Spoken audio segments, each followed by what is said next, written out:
And we are live. Hello. I'm gonna throw up the chat here and check a couple of settings to make sure that everything is all going on all the channels.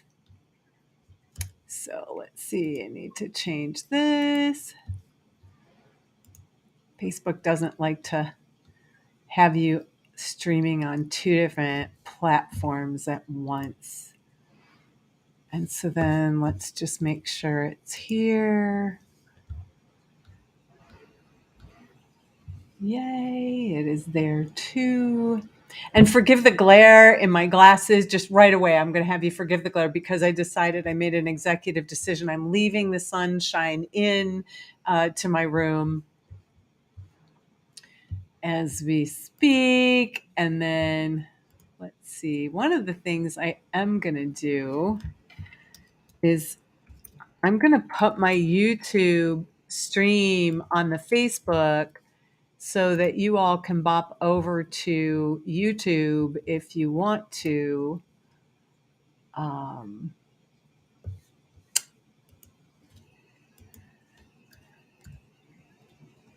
think you can just go to YouTube and put in at Debra Taitel. Let's try that and see if that works in the search bar.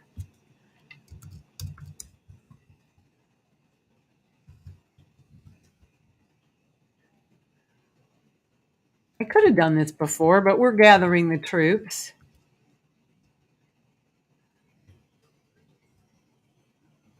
Yeah.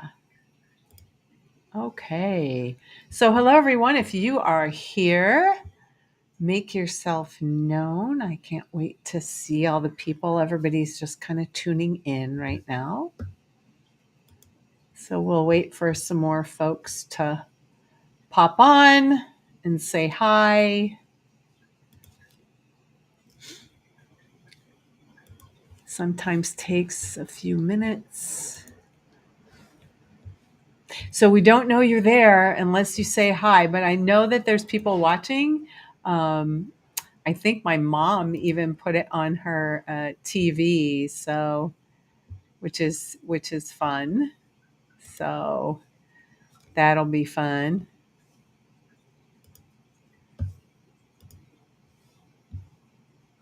Hey, Lori, how are you? Ah, the troops, they're gathering. Nice to see you, Lori. I'm glad that you could make it here today. Hi, Richard. How are you? Thumbs up on picture and sound. Yay. I'm all colorful today. We're going to get, we'll probably get stripes and auras and things like that. And Anthony is here. Anthony, thank you for the Ethernet. I heard you did some Ethernet installations. Karen, welcome. Yeah, I never know who's here unless you say hi. So, we're getting a little kiss from Lori. We will just start. The troops will start gathering. We've got a whole. I never know who's going to show up, but it's always fun. Karen, good afternoon. Wait, I'll take this down. Some of the folks are coming in. So, is Angela here from New Zealand? Not yet. Maybe she couldn't make it. But so good morning, good afternoon, good evening to everybody. Happy Cinco de Mayo. It's like Derby weekend too, Kentucky Derby weekend, and it's Coronation weekend. Krista, hi, welcome. So welcome to this really special, and I'm super excited about this. We've been doing this for several days now, actually probably about a week, my guests and I. So this is a very special Coronation edition of TGIF, weekly wrap up for the curious and enlightened. And we've got some really special things for you today, including a little bit of a sound code meditation and things like that. Look at my 6 chakras glowing. I may have to get up and change the blinds. I don't know. Or you're all just going to deal with me with the light shining in like this. So I am your host, Debbie Taitel from Spirit Light Insight, Clairvoyant Readings, Mentoring, Teaching. I'm an energy healer. I teach classes to help you guide you through this lifetime. So I'm going to read some of this because I don't want to forget anything, because this has been the craziest week ever. I am sure that you will agree. So we've been in this eclipse portal. Mercury's in retrograde. Um, the energy frequencies are vibing up. The divine feminine and female energies are coming in. Emotions are running all over the map. People are getting stressed out. I get panicky calls all day long about the emotions, and energy is releasing at light speed. So I'm not sure how your week has been or what you've been experiencing, but seriously, it's been big. Oh, and lest I forget, there's an eclipse today, uh, full moon eclipse, and tomorrow, the coronation of Prince Charles. And as we watch all this pomp and ceremony, I thought it would be fun to read Prince Charles and look at the energy and astrology affecting the future king. So, in addition to our wrap up, because this is going to be super special, but in addition to our wrap up for the week, we're going to dive into the energy and astrology of the upcoming coronation. And so, yeah, Krista says she's feeling it. It's been insane energies. It really, really has. And yeah, Richard, lots of wacky energy. Emotions are insane this week. It's like 1 minute I'm happy, 1 minute I'm sad. I'll tell you about kind of what my week was shortly, because it was a doozy when we actually do what's actually going to be a pretty short wrap up, because we've got so much to do with the coronation that I don't even want to spend too much time on the other stuff. So I want to tell you how this kind of came about before I introduce my guests, because this was not planned. It was not in the forefront. And then one of the only magazines I subscribe to is National Geographic, because I am a psychic and therefore a history and relic buff. Okay. Makes sense, right? But I love National Geographic and all that it has to offer. So, it was after reading this article in the National Geographic about this, what is called the Stone of Scone, otherwise known as the Stone of Destiny. When I looked at the picture of the stone, I didn't even read the article. And I immediately flashed to, oh my God, that stone is magical. What is it? And I opened up the article and it said Stone of Destiny. And I just got chills throughout my entire body. And at that moment, I was called to do a collaborative event to read the stone's energy and connect the astrology, which, as it turns out, after meeting with my guests, who I'm going to introduce in a minute, the other night, it looks like it goes back to the biblical Jacob. It goes back to the Bible times, this stone. So we're in a really powerful time of awakening for all awakening souls. So I also started to see kings and queens in spirit. It's been like a transmedium party. You know what I mean by transmedium out there, folks? If you don't, just kind of say something in the comments there. But it's like all the kings and queens who have crossed over, including Queen Elizabeth, have been gathering to witness and bear witness and hold space for this coronation. So, a couple of things we're going to do today, in addition to our normal wrap up, is we're going to do astrology charts for the coronation and Prince, soon to be King Charles. We're going to look at that alignment. Hint, is it coincidence or planned this way? We're going to look at how the age of Aquarius is an integral part of this.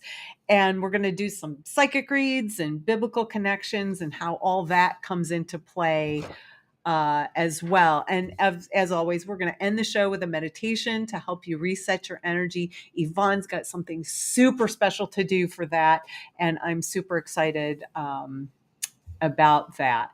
And, Richard, the veil is very thin, especially when we've got all of this energy stirred up. And I suspect that we'll be talking about that veil very, very soon in there. And because my guests can hear this, I just haven't let them in yet. But we're going to do that right now because we've gathered some of the troops and you're here and you're watching. So welcome to all of you to TGIF for the curious and enlightened. So, all right. Well, our first of two guests, Yvonne Donaldson, is an energy seer and sound healer located in Sacramento. And I have to read this because I want to get this right. She's offered professional healing services, clairvoyant insight, and guidance since 1997. I think those are around the same years I did. Yeah, guidance since 1997. In 2012, she began offering Dao Ta session, sound code healing sessions. Dao Ta sound code sessions are musical frequencies that gracefully and profoundly assist mind, body, spirit alignment and well-being. Yvonne supports inner awareness, growth, and transformation. She welcomes you in present time in a safe and sacred space, looking first to your wholeness, then what you would like to shift in the physical. Her sessions include gentle, grounded guidance through a unique combination of clairvoyant insight and engaging conscious conversation. In addition to her other services, Natasha co-leads astrology classes with her daughter, Natasha. Yvonne's currently working on a new website, but you can see her about page. I'm going to put that up if I can find it. There we go. There is her about page at https:/about.me/YVEDON. So about.me/YVEDON. So put your virtual hands together as we welcome Yvonne Donaldson. Yay! Welcome, Yay! Yvonne. Say hello to everybody, because I have one more. I have this amazing mother-daughter duo happening. Hello, everyone. Thank you so much for being here, and thank you, Debbie, for hosting us. Oh, you're so welcome. I thank you so much for agreeing to do this and going down this crazy rabbit hole with me that we did the other night. It was crazy. Oh my God. I thought, oh, we're just going to do a quick tech run through. And then it became two psychics and an astrologer walk into a bar without drinking. And there we were, just talking about all the things and all the joyful things. So, yes, Yvonne is guest number one. Guest number two or number one, it doesn't matter. There's no one or two here. There's no. We're all in this space together, and let me just take that down and put up Natasha's stuff. So, and if I get all these sounds right and all this English right, Natasha Kealoha, yes, is an astrologer in California. Natasha's interest in astrology began at 9 when her parents showed her her birth chart. She was instantly fascinated by the intricate geometry of the planets. Although drawn to astrology since then, she never envisioned becoming an astrologer. But all that changed when she realized how out of sync she had become with herself. In need of guidance, she began taking in-depth astrology courses that changed her life. The storm that was 2020, we all know about that one, cleared an unexpected path that led her to become a professional astrologer, a career she never saw coming, but is oh so grateful that it did. And we're also very grateful that that became your path. Natasha offers personal astrological readings, writes a free newsletter that shares insight into the significant astrological alignments of the month, and co-leads astrology workshops with her mom, Yvonne. This really is an amazing mother-daughter duo. You can read more about Natasha, schedule an appointment, and subscribe to her free Substack newsletter. You can do that all on her website, which is www.natashaastrology.com. Spelled just like that. I have that up here for all of you to see. But again, put your hands together and let us give a very warm welcome to Natasha Kealoha. Hi. Aloha. Yes, you said it perfectly. It was perfect. Okay, perfect. Because, I have all these. I'm dyslexic, by the way. I could not figure out why I kept saying Dota. And then I realized it's because I'm dyslexic, and I was literally that's what I was seeing. But welcome, Natasha. Thank you. Isn't it amazing when you have parents who are psychics in their own right that give you a birth chart at 9 years old? Right? Yeah, and it's pretty wild. I mean, I grew up with my parents just really encouraging me to listen to my intuition, and even before like I could consciously know what that meant. And like it's funny because none of my friends in school ever talked about intuition, so I was like, it's not even like cool. Like when I was like 9 or 10.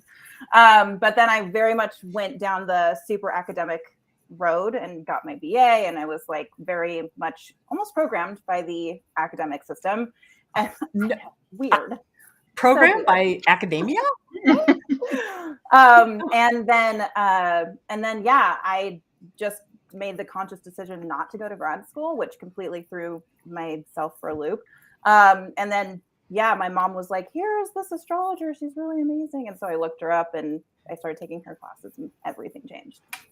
Yeah, well, that it's quite something, that programming, but we're very grateful, and I'm grateful that you're here.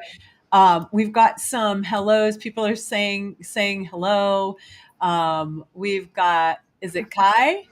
Wait a minute. Yeah, that's Wait, my whose husband. relation is this? That's my husband. Hi, babe. Hi Kai. Welcome. This is the husband. Wait, here. We're going to put his little hands up there. And, yeah. Loves his emojis.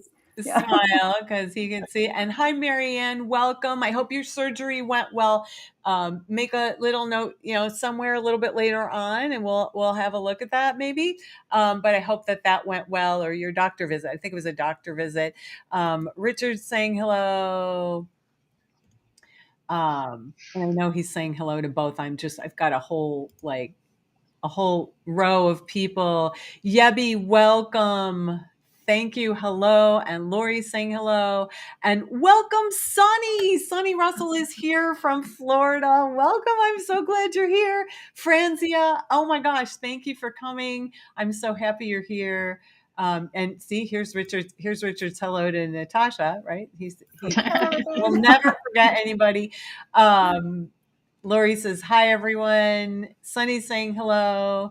Josie Ann, hi. Oh, my gosh. So we've got quite the crowd, because we're streaming live, just so you all know, on Facebook, on my Facebook personal, on my Facebook page, and YouTube.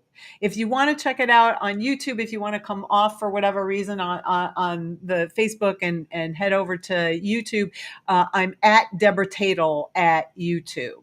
So let me see if I have a thing that I can put up so that you can. Of course, I don't. What? Because I keep saying I never promote myself on this stuff, so I don't even have but my YouTube channel is at Debra Taitel, so not Debbie, but Debra, DebraTaitel, so you can pop on over, and I think the link is on top of this invite.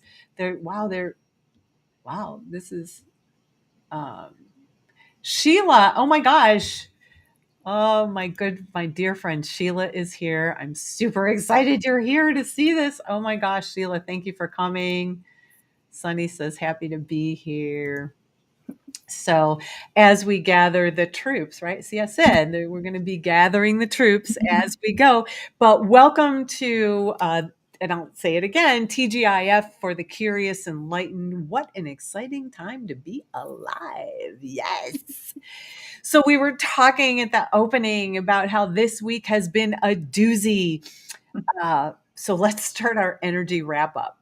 Are you ready for the energy? So, and we're going to, keep this compact because I'm dying to hear about the new stuff that you all powwowed about and like came together and, came out.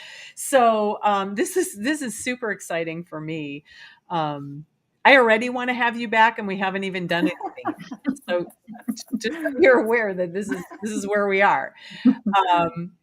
So I don't know about anybody else. I personally was super angry. Like all week. I was angry at dumb stuff.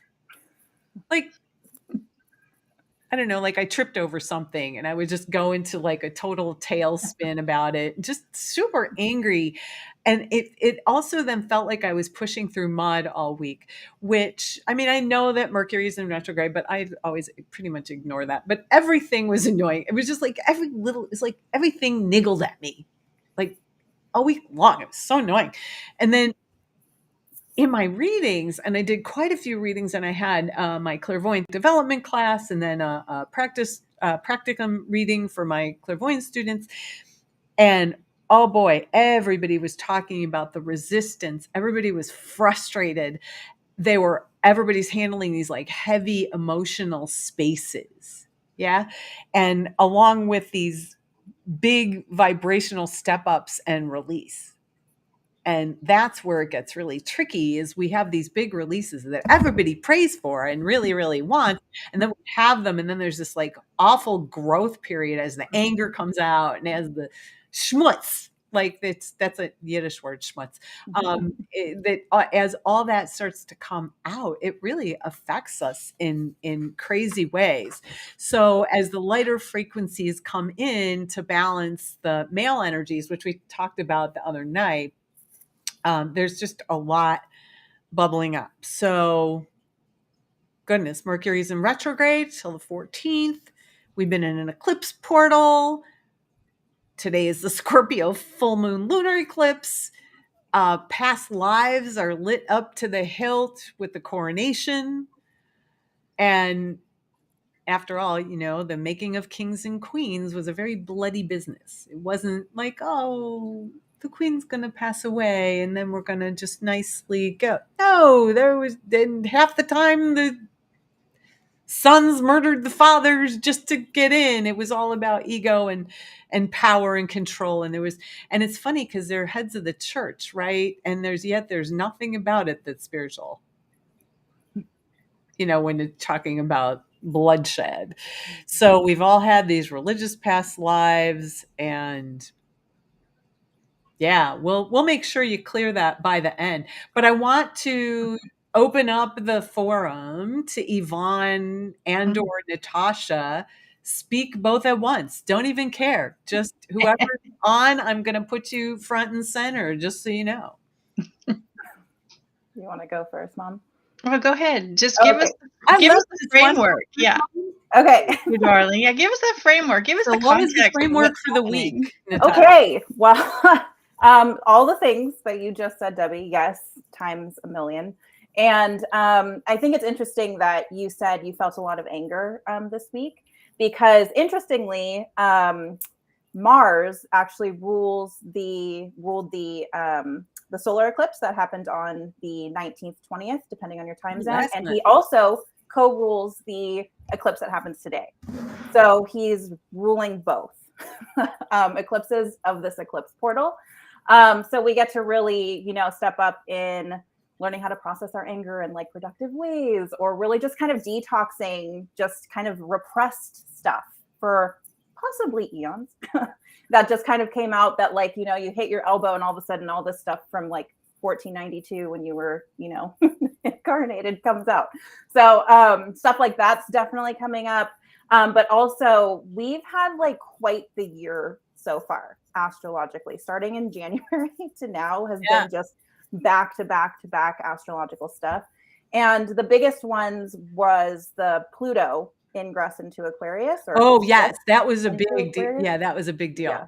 And that was the biggest astrological thing of 2023. And I also say it's the biggest astrological thing of next year as well.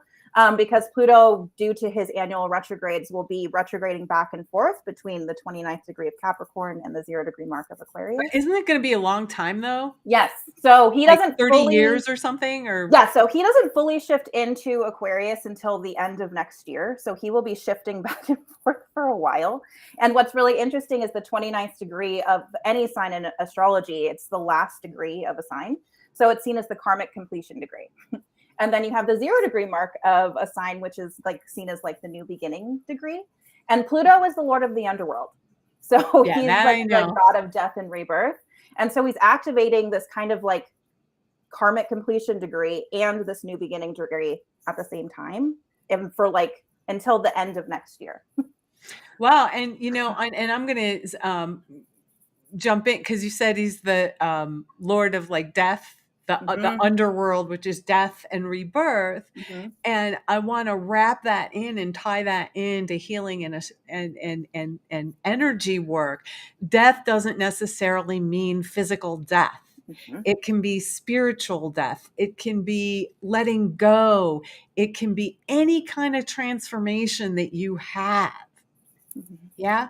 And with all of that, while you were talking, I just want to say hello to Maria. Thank you for being here. But she says, yeah, I felt heavy and sick with pollen. And when she said that and you were talking, I wanted to ask, like, it's interesting. I'm noticing a lot of allergies. Like allergies have been brutal.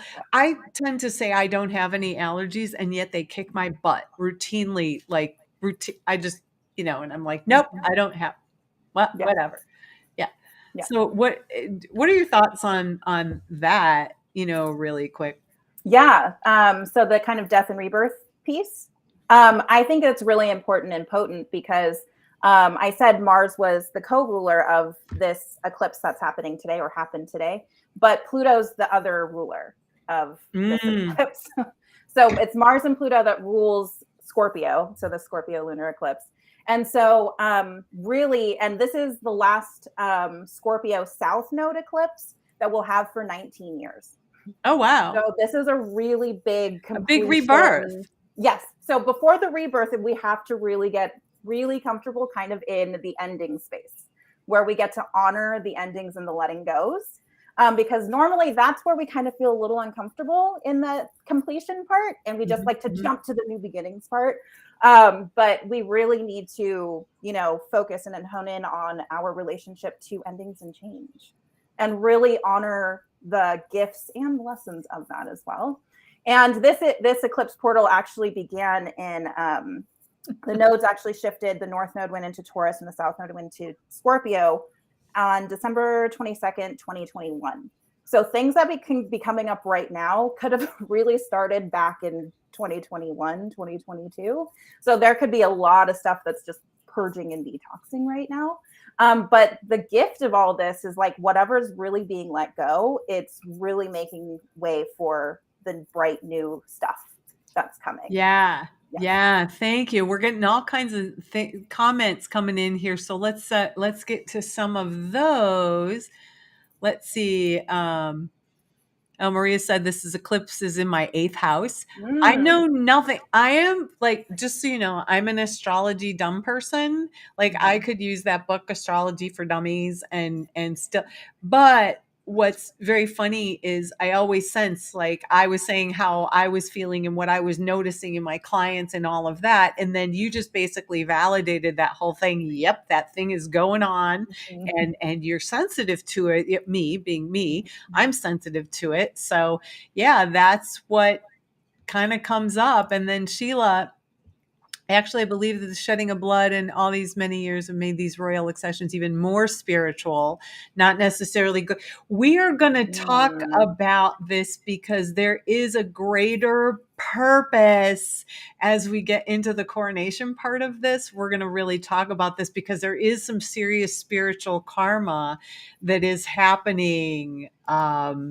Oh, and I forgot to pull that movie line about you may be the dust that works the magic to help heal this. I don't know.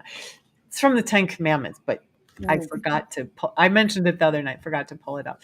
But yeah, we're going to be looking at that. And Richard, to your point here, I don't get good feelings from many of these royals. I'm not a fan. And one thing I think we're going to talk about a little bit later, when we get fully into that, is their purpose, because there is a great purpose for the royals if you take the human, let's say, out of it, because those are, you'll see. You'll see where it comes. I don't want to give away the store too much, but hang out with us, because and by the way, for everybody watching, we're going as long as we go. We're going as long as both Yvonne and Natasha's things don't crash down, or mine. I mean, I could have a kitten that comes through here like crazy. Josiane has been having headaches, but the pain switches from one side to the other. Okay, so I'm not really reading, but I am. So Josie, say hello to your transmedium channels. You're really picking up. There's a lot of transmedium energy around right now, and so Josie, and you're picking up on that. So just kind of notice it. So thank you. Purpose, yes. Hello, Colleen from Birmingham, UK. Welcome. Congratulations on getting your new king tomorrow. We're all, are you getting, is anyone else besides me getting up at like 4 a.m.? I have it recorded so that when I don't get up at 4 a.m., that I have it. Yeah. Oh my gosh. So, let me do this for just a second, because we're at the half hour mark right here. Did that just fly by? It did. Yeah. Even I'm shocked. So so welcome to all of you who are watching out in Cyberland. I call this my nethood, because it brings us all together. I am here. You're watching TGIF, for the curious and enlightened, presented by Spirit Light Insight. I'm Debbie Taitel, clairvoyant and chief cook and bottle washer here. And I am here with my amazing guests, Yvonne Donaldson and Natasha Kealoha. Yvonne is energy seer. You know what? I already forgot. Wait, I have to look. Energy seer and sound healer, otherwise known as an amazing clairvoyant, my clairvoyant colleague friend, and her daughter, astrologer Natasha Kealoha. And we are going through some stuff. So you see, I knew, Sheila, I should have known. You'll be up at 5 a.m. with tea and scones. Absolutely. I almost went out and got some crumpets. But Yvonne, what are your thoughts on the week? What did you notice for the week? Wow. Well, this week was about a month long. Yes. It was really Truth. one of those accordion time things where I didn't really know what day it was. It was good I didn't really have to. And I just noticed that in my healing work that there were some people that literally thought that they were dying. Like they would match that energy of what was changing within them. And depending where this eclipse was lighting up their inner world, it felt like a literal death. So it was just little hellos and reminders of, yeah, it feels like death, and what's really dying, what's really being purged.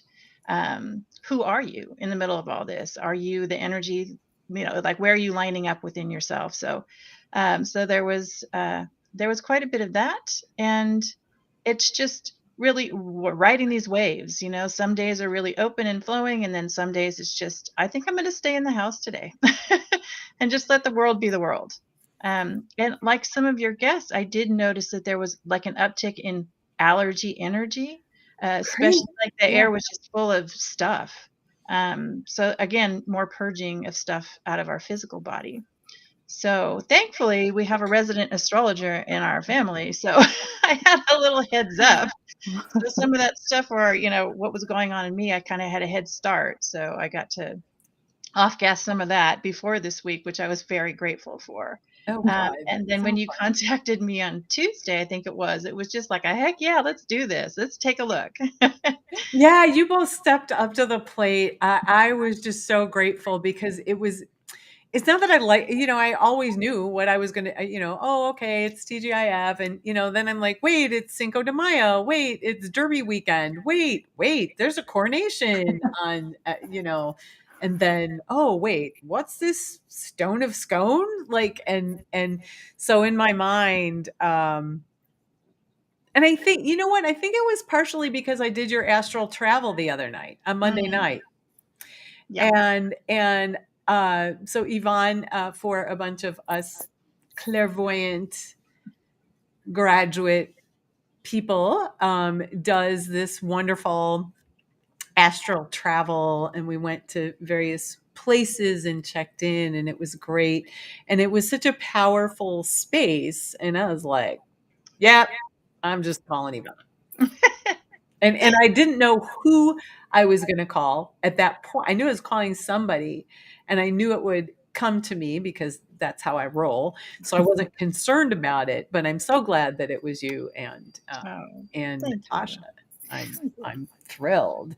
So what would your energy, and we're going to wrap it up at the end so everybody can clear their energy, but just if you could give us like one little tidbit, one little nugget of how we can get through when we think we're dying. Yeah, that's a great question. First, breathe. Breathe. That's a simple thing to do. And pretty much, I'm pretty sure dead bodies don't breathe. So that's a good check-in right there. Is just really begin. Good point. Yeah. I mean, sometimes those are so intense and they can trigger panic attacks and anxiety and all kinds of things where you're just in the picture, in the energy of it. And if it's that transmedium energy or past life stuff, it's surround sound, it's IMAX, it's all the way in the chemistry, the body gets going. And so having that awareness and a practice of just even tapping your chest, matching your heartbeat, giving yourself a breath, come into your body and check and see, do I need to call 911? Is it going down? Usually they call me first, but that's a good sign. Which is a good sign. Then it's when people have their higher self knows they're not actually dying. But right, but the body personality might be right on board with like, yeah, let's just get the heck out of here because it's intense. So breathing, and there's this great knowing that our mind can go anywhere, our spirit can kind of go anywhere, but our body pretty much stays in 3D until we're teleporting and taking it with us, which we're on our way, right? Then this is our marker here in 3D. This is our marker in the now moment. So when we feel like we're dying, we're probably not in the now moment. So check in with your body, squeeze it, gut your cheeks, massage your scalp, get in your body. And love it, and just decide you can breathe and be present. And then you have a little bit more seniority as to look at what is this. Just say hello to the death, like, hi death, like what begin to say hello to things. Yeah. And so if you're just joining us, you are hearing from Yvonne Donaldson, energy seer and sound healer. You can reach Yvonne at https. You have all that beginning stuff, about.me/YVEDON, until she gets that website up with a name. And that's where you can reach her. Also, if you are on YouTube, you can actually have a look at in the description. I have the information for both Yvonne and Natasha. Natasha is NatashaAstrology.com, and her Substack newsletter. All of that's in the description, whatever you need there. So let me just check the chat really quick. Sheila, I love you, Sheila. Don't you guys wonder how astrologically tone deaf King Charles had to be crowned during Mercury retrograde? Maybe not so much we're going to talk about that. You might actually be surprised at how that comes into play, because I know I was when we start to go into the birth charts. So, with that, unless anybody has any questions about this past week, I know you all want to jump into my rabbit hole with me. So I want to welcome you to join me down the coronation rabbit hole along with Yvonne and Natasha as we look at all the dead kings and queens coming into England to, well, when I was looking at the energy, actually bear witness to this particular transformation, this particular what is this? Oh my God, wait, this is great. I have to put this up. This is so funny. Millionaires don't use astrology, billionaires do. Oh, wait, this would be a good time to say, if you're liking so far what we are doing, you can support this stream with a virtual tip. That's my shameless plug for the moment. Thanks, Richard, for reminding me about millionaires and billionaires, and we've got astrology. I don't know that I'm going to be a billionaire at this point, but you can support this stream. It should also, again, if you're on YouTube, it'll be in the description there. Very, very simple. I just had to put that up. Oh, I'm getting echoing. Yeah. Okay. I will. But that was a good one, Richard. Yeah, I noticed that too a little bit, Lori. Is it still happening, Lori? I guess is there feedback? Can Vaughn, Natasha, can you hear any feedback? Nope, no. You can hear feedback, Mom? I can. Oh, okay. You can? I can. Yeah.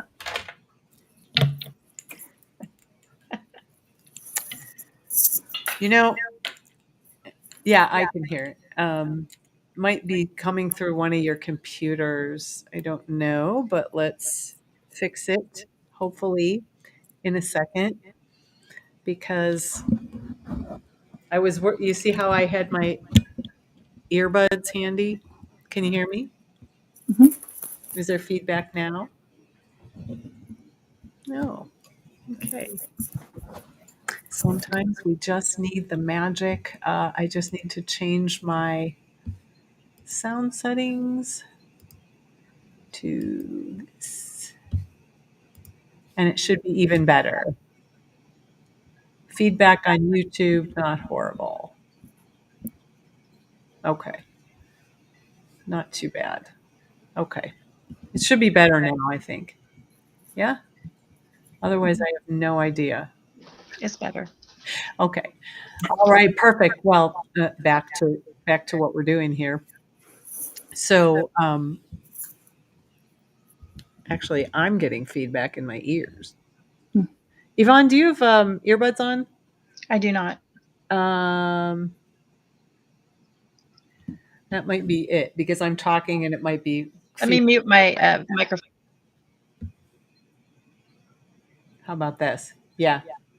I think that's it. I don't know. Anyway, well, we'll keep trying it. It might be the stream. Mercury's in retrograde, and we're about to do a thing, like a big dang thing. So we've got all the king. Right? What was I talking about right before we started this? All the dead kings and queens, the ones who have transitioned, coming in to bear witness to this coronation, right? Including Queen Elizabeth. I don't know if anyone else has noticed this, but I noticed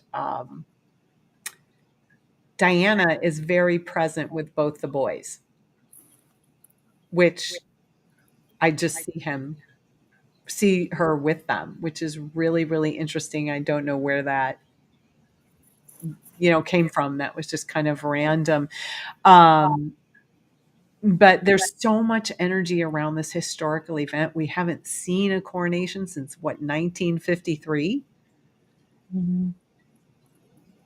That woman was in service for a very long time. Yeah. Yeah. Queen Elizabeth. So So down my rabbit hole, here we go.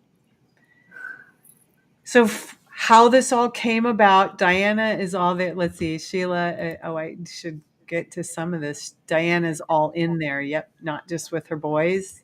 Yep. Oh, Margaret, welcome. Welcome. Thank you for joining us. Yeah, there's people coming in and going, and I'm absolutely thrilled. So I'm welcoming you all to TGIF weekly wrap up special Coronation edition for the curious and enlightened. So what got me down this rabbit hole was when I saw a picture of the Stone of Scone, aka the Stone of Destiny. So to give you a little background, after King Edward I conquered Scotland in 1296, yes, 1296. We were not even born until 1776 here. Yes. So in 1296, he moved the stone to Westminster Abbey. We're going to get to some more of that background shortly. And it was later fitted into King Edward's chair. So the coronation chair is actually going to have the stone. At least I'm thinking this is what's happening with it. Is it's there? There's like a little slot underneath, and all the English and British sovereigns have been crowned in that chair with the Stone of Destiny being there since the end of the 14th century. Now, no matter what you say, this is really profound, isn't it? It's a really big thing. So I'm going to open it up to the folks who came down the rabbit hole with me, because I've done a whole lot. Like I've had just my head in all of that stuff. Who wants to start? Yvonne, before we get into the astrology, shall we? Or do you want to do it the other way around? No, I'll jump in here. I'll set the stage for Tasha here. Perfect. So when we first talked about this, and looking at the myth or the story around the Stone of Destiny and how it might have come from Egypt and then been taken to Spain and then to Ireland, and then it wound up in Scotland. And so I looked at that, and one of the things that I love to look at is how the energy flows in Earth's meridians, her ley lines, and how that affects human consciousness. And so I thought, that looked interesting. And then when I went down the rabbit hole, it looked like there's a lot of storytelling that happens with where the stone went, and is it really the stone? Is it really like? So again, just reading the energy of it, what became clear is that the power and the mana in the stone, it does come from Earth, and yet if it has this much human power imbued in it, it becomes important to humans. And so if there's been layer upon layer of power and power over imbued into the stone, then it becomes like a hot item. And right. And so when King Edward did his tromping through Scotland in 1296, he didn't just take the Stone of Destiny. He took something called the Black Brood, which was a cross that supposedly had part of the real Jesus cross. And like, this is 1,200 years later. So is it real? Is it not? I don't know. But what is important is that people thought it was. And so and the crown jewels. So he trotted off with his booty, right? And said, "This is mine now." So it's these items, these things held a lot of power for the people, because that was just how it was back then. Just like now we look at a dollar bill, might not hold a lot of power, but $100 bill might have a little more power. But where did it come from? Is it really what's $100? So again, it's this human energy that's been imbued in it. So that was interesting. But where the guidance took me was not to ley lines and looking, because there are power lines. Could you explain, but before you go on, could you explain, because there might be some people here who have no idea what a ley line is. I know I have a really simple explanation, but if you want to. Yeah, so there are many different ways at looking at how energy flows. And so when we look at the human body, we call it meridians at a subtle energy level. And so the earth has flows of energy as well. Some of them are organic. That's just where her faults go, where her water flows, where the energy flows. And when we come and live on top of it or in relationship to it, our energy, our consciousness will be affected by what's going on. So if we end up on a spot on earth where there's been a lot of murder and mayhem and it hasn't been cleansed, cleared, forgiven, then there's a blockage of that energy there. And the humans who can move in right on top of it can start acting out that negative behavior. It can affect all kinds of things, but more on a subtle energy level. So there are these lines of energy that flow like Earth's meridians. And so there are meridians that are sort of manufactured through pyramid lines, placing different, megalithic stones and things to activate the earth energy and hold a certain frequency, kind of like a telephone line, but, an etheric. And then there are, there are lines that connect power places. So you can see lines that go from London all the way to Washington, D.C., and then it, goes over to, so it just goes throughout. It helps hold the grid, so to speak. So there's all kinds of grids and lines, and there's sorry, go ahead. Because I was going to just say that, when I was kind of looking at that, because we're going to talk about that in a little bit about the lines for the coronation. But one of the explanations, like super simple, super basic, was to connect important sacred sites throughout the world with electromagnetic energy, which is exactly what you said about the flow of it. I just wanted to get super, because we got to go super because there's people here who just because even I wasn't 100% sure. Like, I've heard of it, I know it's about the flow. So go ahead. So you were looking at the energy flow. I was looking at that. No, that's okay. And there are many different ways to look at it. Some are called dragon lines, some are called song lines. So there is not one size fits all when you start talking about how earth energy flows. So my guidance is just follow your rabbit hole. If you're guided to do this and you're guided to learn more, then trust yourself, trust your intuition on this, because there isn't just one way to look at it. And that's what's so important. But where my guidance went was actually to timelines, not ley lines. Oh, got it. So then I went, so now we're going into timelines. And if we start looking at how time has been mechanized and brought into a standard way of communication and commerce, if you will, the prime meridian runs right through Greenwich, which is 6 miles from where the coronation is happening. And so when I talked to Tasha about this, something lit up in her, and this is kind of how this is our process. We're like, what about this? What about that? And then it's on. Then the flame gets lit, and woo! Because everything's in relation to everything else. How does it relate? What are we looking at? Yes, the big picture. So before I turn it over to her, that was the line thing. So we're going to start looking at time, because this is the changing of an age from Pisces to Aquarius. We're in an eclipse portal, which is an acceleration of time. So there's all these different layers and levels to time and how it affects the coronation, because that's a very important, acupuncture point put right in the earth right there. And it's multidimensional. And then when I was looking at the Stone of Destiny also, our bones are like our stones, and the bones of the earth are stones. And so it's activating in each one of us as we go into the age of Aquarius and start, unpacking what that is. Our own stones of destiny are actually in our bones. And from that resonance, we can start to unlock all kinds of really cool things within our consciousness. So that came up too. So, so I'll just turn it over. Oh, did you have a question? Well, I'm looking at because I'm looking at the chat too. Yeah. And Richard has here the new Indiana Jones films about time travel, and it's called The Dial of Destiny. Oh, too funny. And so here, I'm going to add, not for nothing, but these writers and all these super creative. Hello, Elizabeth from London, UK. Welcome. Welcome here. Congratulations. You're getting a new king tomorrow. And that's what we are talking about today, the coronation.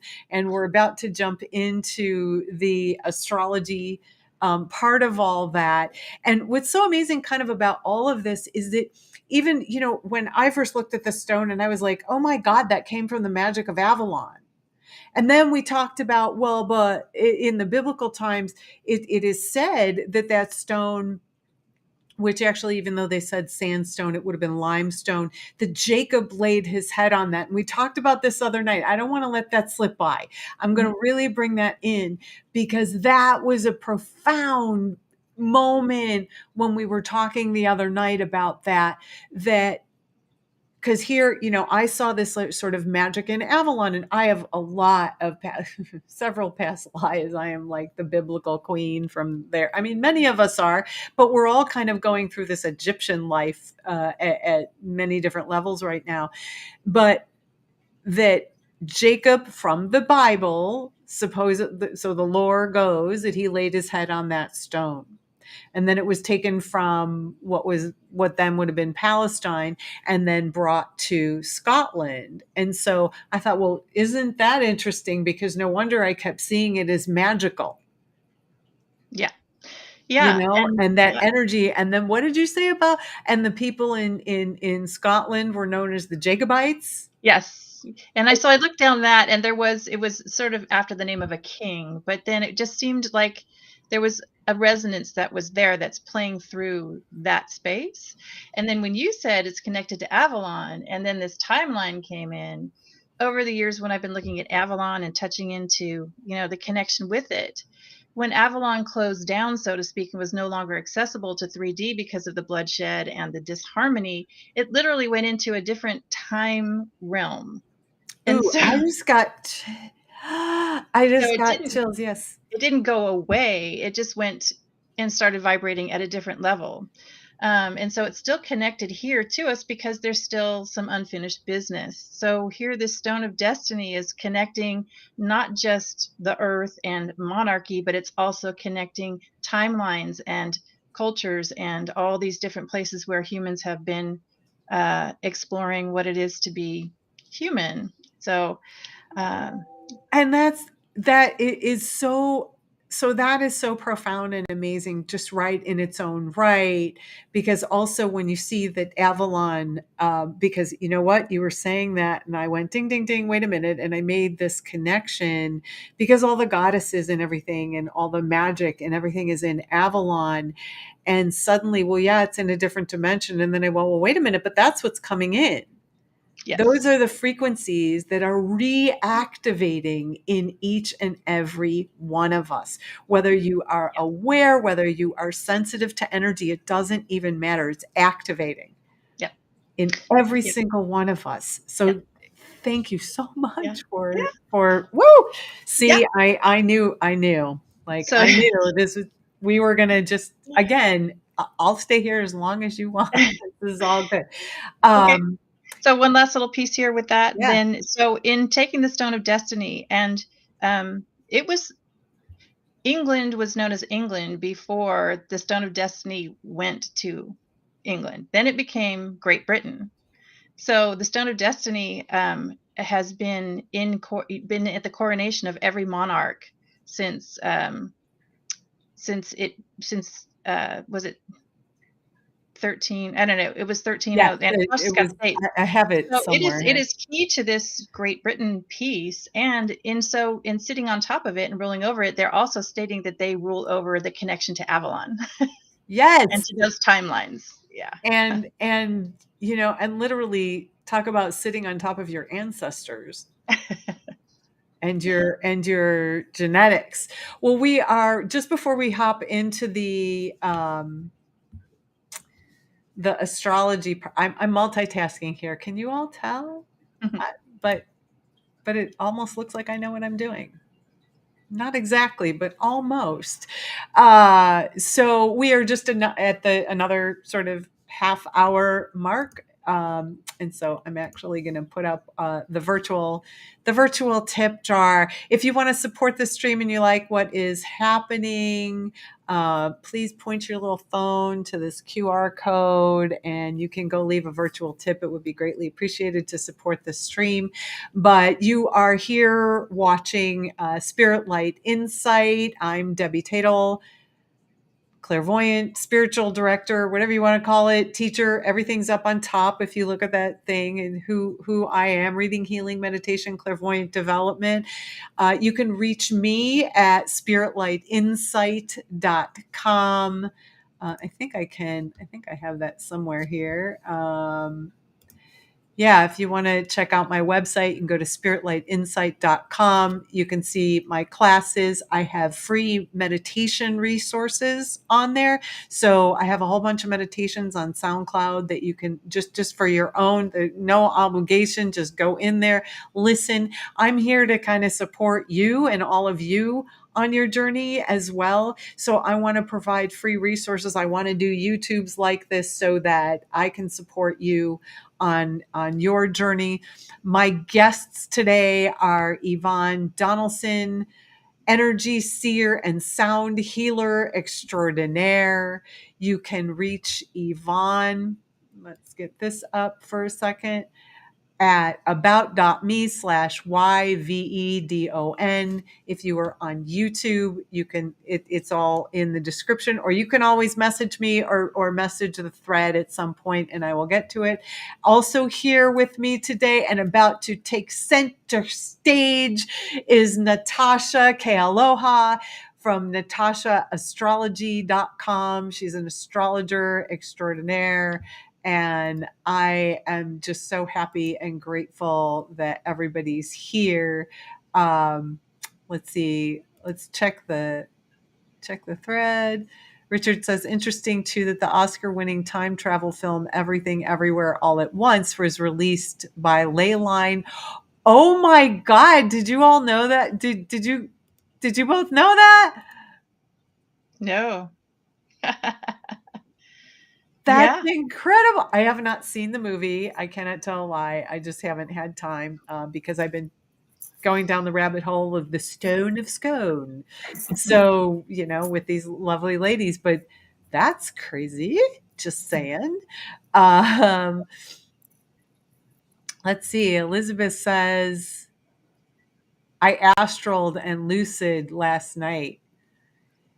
Yeah, the astral and dream space has been just off the charts too. I've been having some pretty intense, vivid dreams. So Richard was saying earlier about the veil being really thin.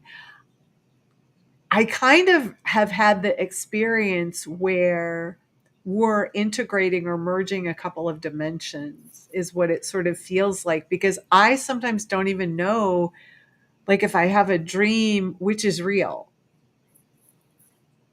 Like, I don't know, because I've always done dream walking. So it really does feel like we're doing some really interesting things, especially on the astral. So Elizabeth says yes. Maria is agreeing. Yeah, I had a weird dream too. And you know what, Maria? They're going to get weirder. They're going to get weirder because the frequencies are vibing up. So without further ado, I'm going to pop up Natasha. Isn't this, don't you love, I'm kind of very cool. This front and center moving people and all of that. So you did so let me make sure I have this right. So you ran the astrology, or did the astrology for the coronation and Prince Charles and compared them. Yeah. And I also did some other things because I also went down my own rabbit holes. So it was actually, before I dive into the coronation piece and Prince Charles, it was actually something that you had mentioned about the Stone of Destiny being connected to Avalon.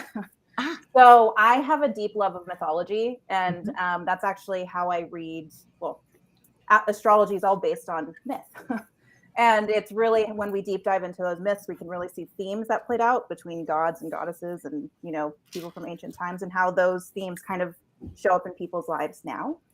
And so what really brings me joy is there is an asteroid belt in our solar system, and they are all named after different gods and goddesses from different cultures from all over the world. And since you said Avalon and the Stone of Destiny, that's such a powerful name too.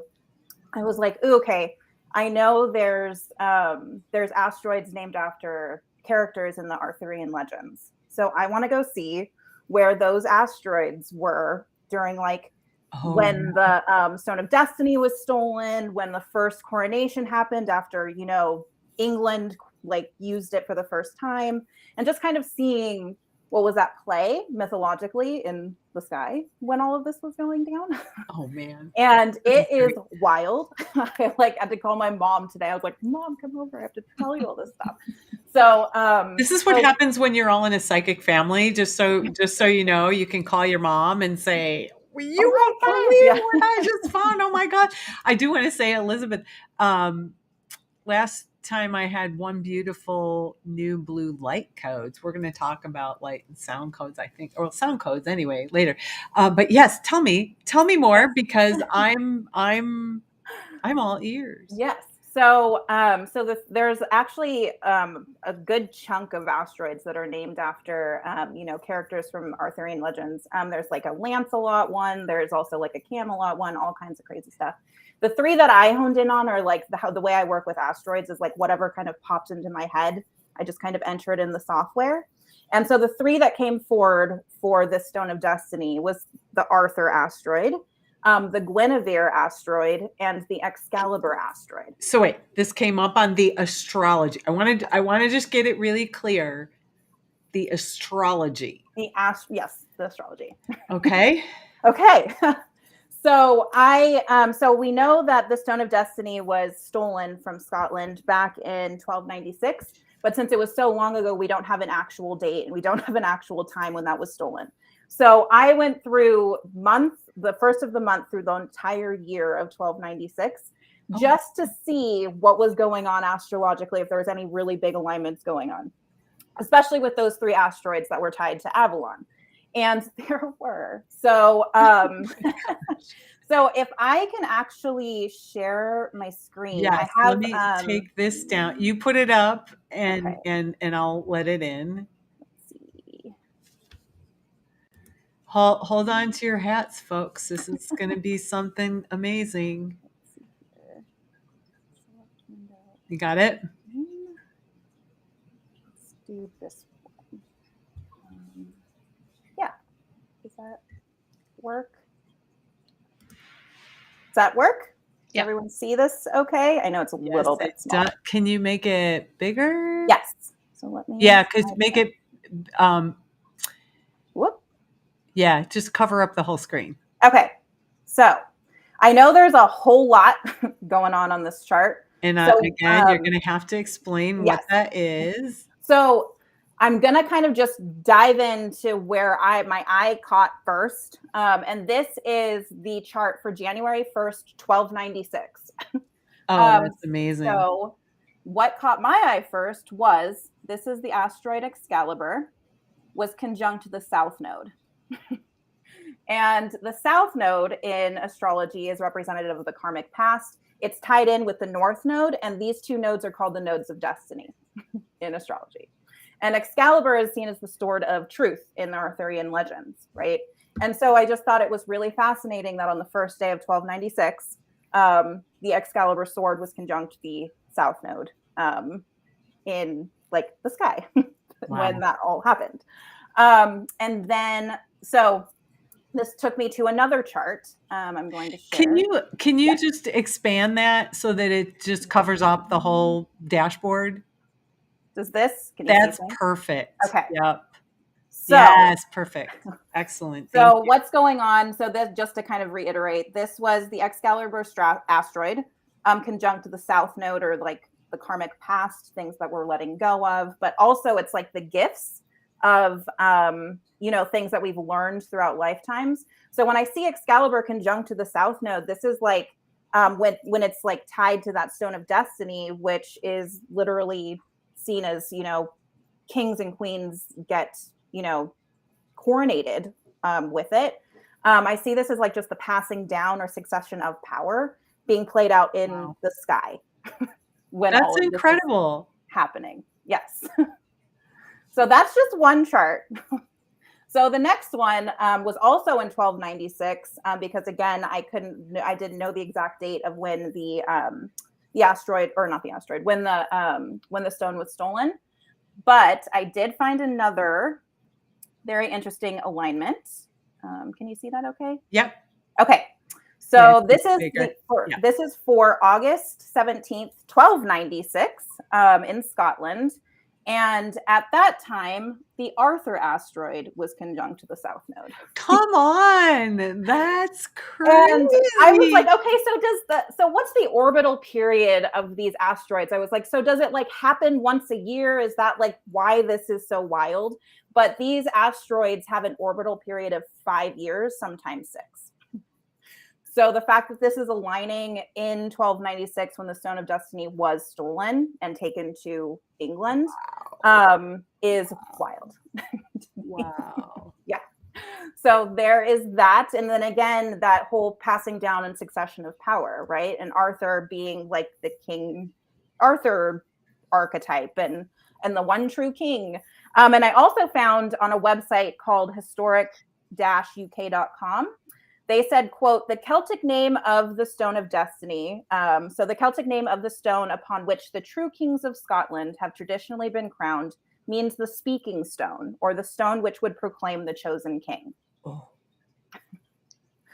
And this was aligned all in the South Node with like Arthur and Excalibur. So that in the same year. Wow. That's incredible. That's absolutely, can I take this down now? There is one more. I'm sorry. Oh, there's a couple more. So I, of course, went on like a whole other, deep dive and found another chart that I wanted to look at the first coronation that occurred in England after the stone was stolen.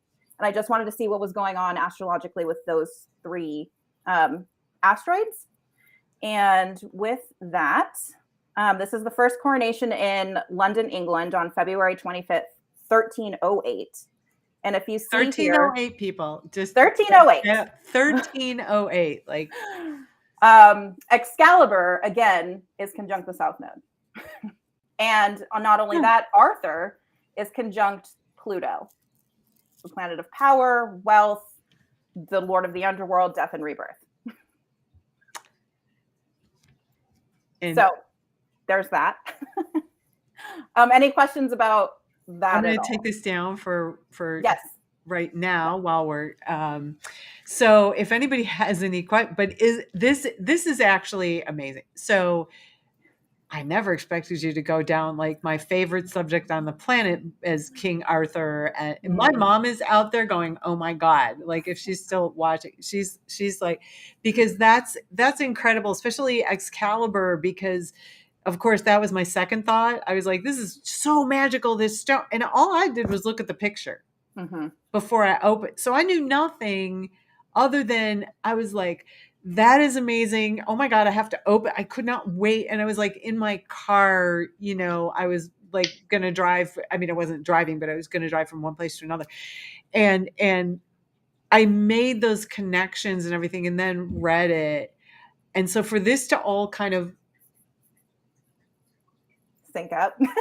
sync up yeah, is kind of eerie, kind of weird, kind of super cool all at the same time. Yes. So, wow. Yes, and this is all based on you just mentioning Avalon and the Sword of the Stone, I think is what you said like a couple nights ago. And I was like, oh, I can run with that. Like, I can go deep dive with that. You and I could have a really long sleepover. I bet. I can already tell that would, oh my gosh. Wow. That was amazing. So, now can we do the coronation? Yes. So that is, yes, go ahead. No, I was going to say, I still have your shared screen. Oh, I do have one more chart to share for the coronation tomorrow. And it's linked to the asteroids that we just talked about. So the Arthur. Okay, I have your shared screen up, so you can put that up. Just make it like as wide as you can, because otherwise they get the dashboard, this funky little dashboard here, which is fine. But then they get to see all my little controls and all the things. Oh, I think I pressed the wrong button. I'm so sorry. Yes, you did, but that's okay, Because once you come back in, it's all good. Are we good? Can you see it? Yes, make it. Okay, and then let me make it bigger. Yeah, perfect. Okay, so this is the coronation chart for tomorrow for Prince Charles's whole coronation, right? And if you notice, I did add in, so the 3 asteroids that I added were Excalibur, Arthur, and there we Guinevere. go. Whoop. Can you hear me? You want it on the side? No, that's okay. Okay. I was just moving it around, see if I could get bigger. But anyway. Okay. And so the 3 asteroids that I used in the 1296 charts, 1296, and then the 1308 charts was Guinevere, Arthur, and Excalibur. And if you noticed in those charts, Guinevere was there, but she wasn't prominent in the astrological lineups. And so this is the coronation. Again, this is the chart for the coronation tomorrow. And what kind of blew me away from when I pulled up this chart with those 3 asteroids is that tomorrow Guinevere will be conjunct Excalibur. What? In Aquarius. The feminine aspect of the whole thing? Yes. Yes, ma'am. Oh, seriously? Yes. That's... take that. So I have wow. Yeah. So wow, this is okay. That's just almost like seriously, that's amazing. And so I just want to welcome some new folks here. Welcome, Angie. Where are you? Yep, there you are. Speaking right like language. Getting hellos. Sheila says, because we gotta. Let's see here. Wait. There, the chart looks like a figure with a crown. Oh, the last one? Yeah. The coronation one? Yeah, oh, wait. Yeah, it does. It totally does. Do you want to put that back up again? Yeah, I can totally put that one back up. You can leave the share. I can turn it on and off from here. Oh, okay, perfect. Yeah. So let me bring that back up. We're just getting all tech savvy and, again, 2 psychics and an astrologer are but you gotta do the share part. Oh, did I not do it? Oh, wow. Okay. Did it do it? And Ms. Denise is in the house. Hi, ladies. My favorite peeps. Yes. Hi, all Denise. in one. Hi, Denise. Thanks for coming, Denise. Okay. So, and I figured out how I can minimize us. So you make that really big and then I will take us out of it. There we go. Okay. Yeah. Oh, yes. This definitely looks like I can. Is it the, yes, it does. The crown? Yep. Yeah. And I did forget to mention that Arthur is actually conjunct an asteroid goddess tomorrow. So it's like the divine feminine is balancing out the masculine. So, I keep wanting to say, so is it mythology or is it not? I don't know. Is it real or is it Memorex? So Tasha, could you mention the divine feminine in terms of Guinevere and what that, could you decode that a little bit, please? Yes. So when I saw Guinevere so prominent in tomorrow's astrology for the king's coronation, I have this so one of my favorite things to do is go back to the original myths of goddesses, because so many mythologies of goddesses get rewritten and they get villainized. They get, kind of relegated to these victimhood roles and all kinds of crazy stuff. Because it's a male patriarchy. Oh, it's totally. Okay to say that. It's okay. It's okay to say that the men who felt threatened by the female energy, there was only one way to quash it. Yes. So anyway, carry on. So I love to go to the original myths of goddesses. So I go on a hunt to find them because there's a lot of power in their original myths. And that's really what's coming back online with the divine feminine rising for the planet and within us, all of that. But also what's really amazing is we get to connect in with these ancient powers of the goddess, but also we can really work with it in new ways because we're in this new age, which is really quite amazing. Yeah. So I do have this really amazing book. It's called The Women's Encyclopedia of Myths and Secrets by Barbara G. Walker. I love that book. I go to that. Wait a second. Say it again, because I'll type it into the chat box. So the book is called The Woman's Encyclopedia A-N? of Myths and Secrets. Encyclopedia. I don't know. Sorry, I type really slow. Secrets by Barbara Walker, you said? Yes. I'm putting this in the chat box. It should show up on all the different channels there. There you go. Is that right? Yes, I highly recommend that book for anyone who feels called to look at the goddess mythologies as well. Gods are included in that as well. And that just gives a whole new light, a whole new perspective on these old myths. And so there is a Guinevere section in this book. And I thought it was really fascinating because she, again, is conjunct Excalibur tomorrow in Aquarius. And Aquarius is the sign of authenticity, uniqueness, nonconformity, the future, progress. It's like really being truly who you are and owning all your gifts, and also being in collaboration with others and sharing your gifts out instead of keeping them close to your chest. Wow.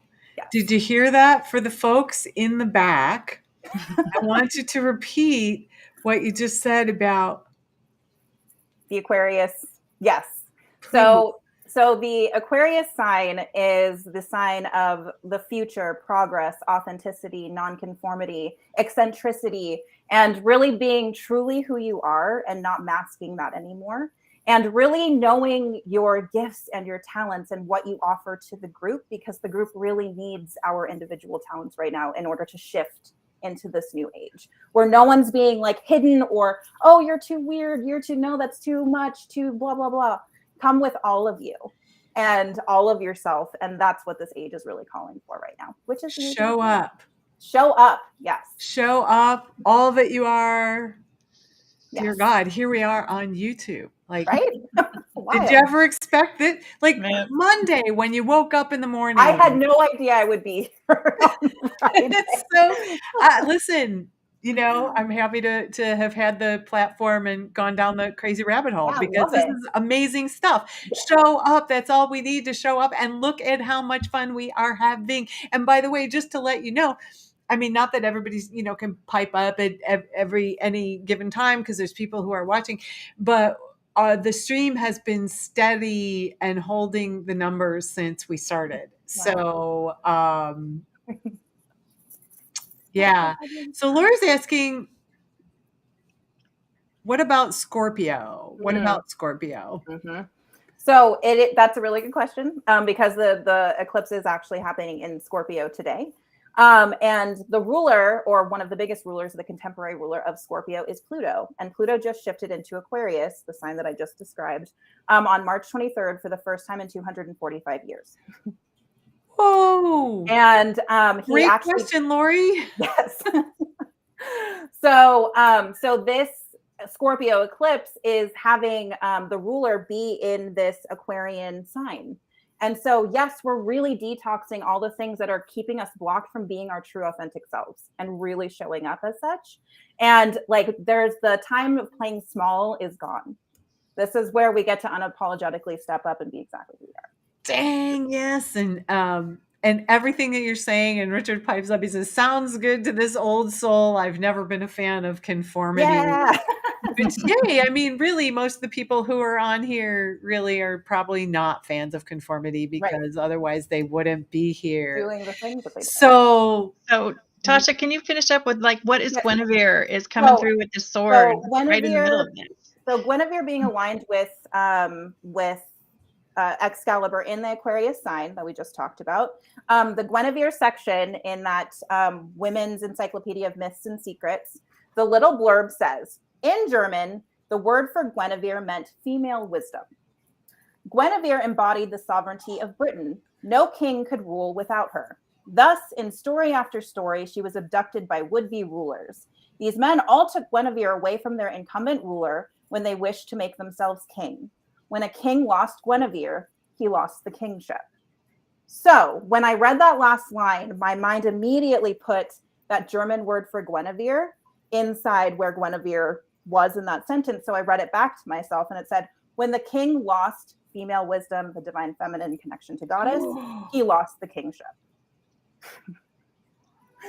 And then it said, some myths suggest she's a sacred statue, yet she was also a living woman.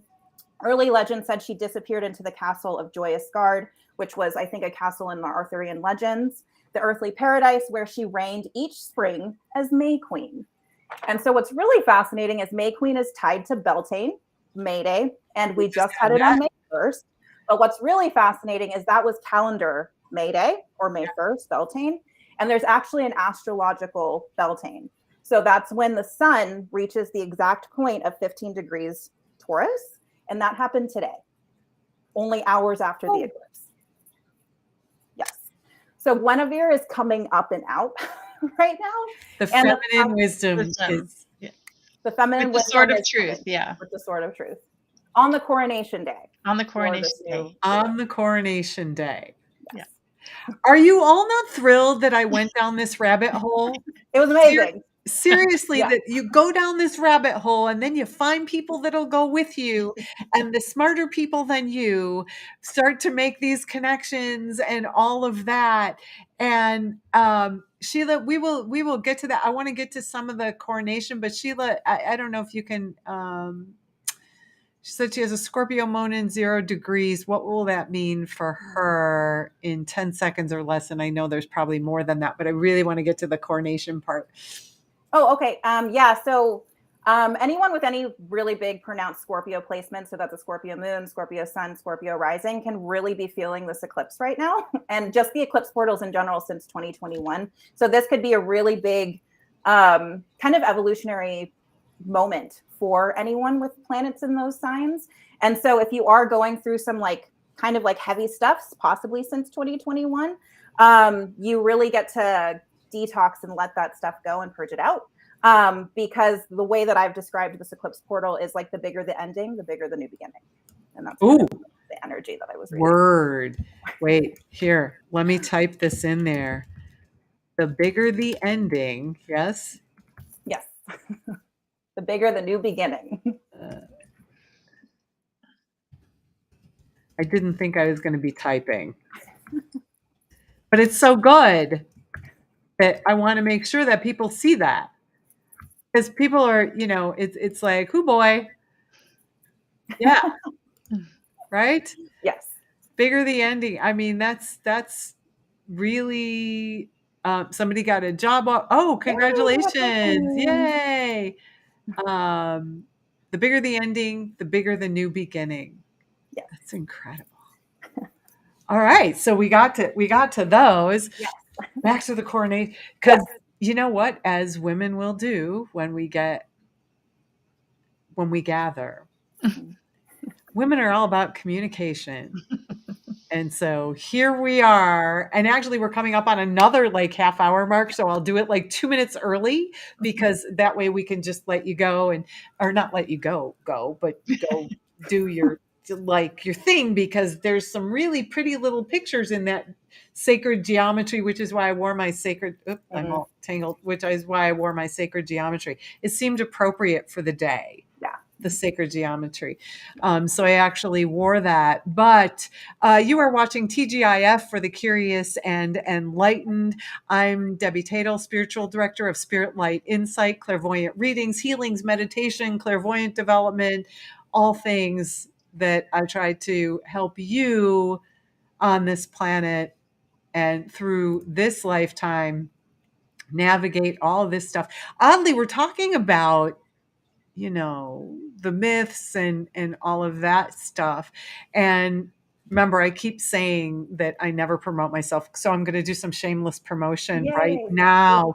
But coming up on May 17th, I have a brand new 5-week workshop series called Embrace the Goddess.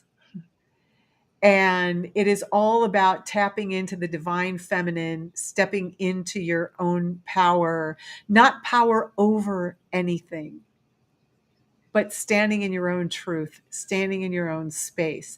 And it's all going to be about the goddess. And I'm super excited about this particular series because it just about killed me just to create it. There was so much energy around creating it that it just about took me down.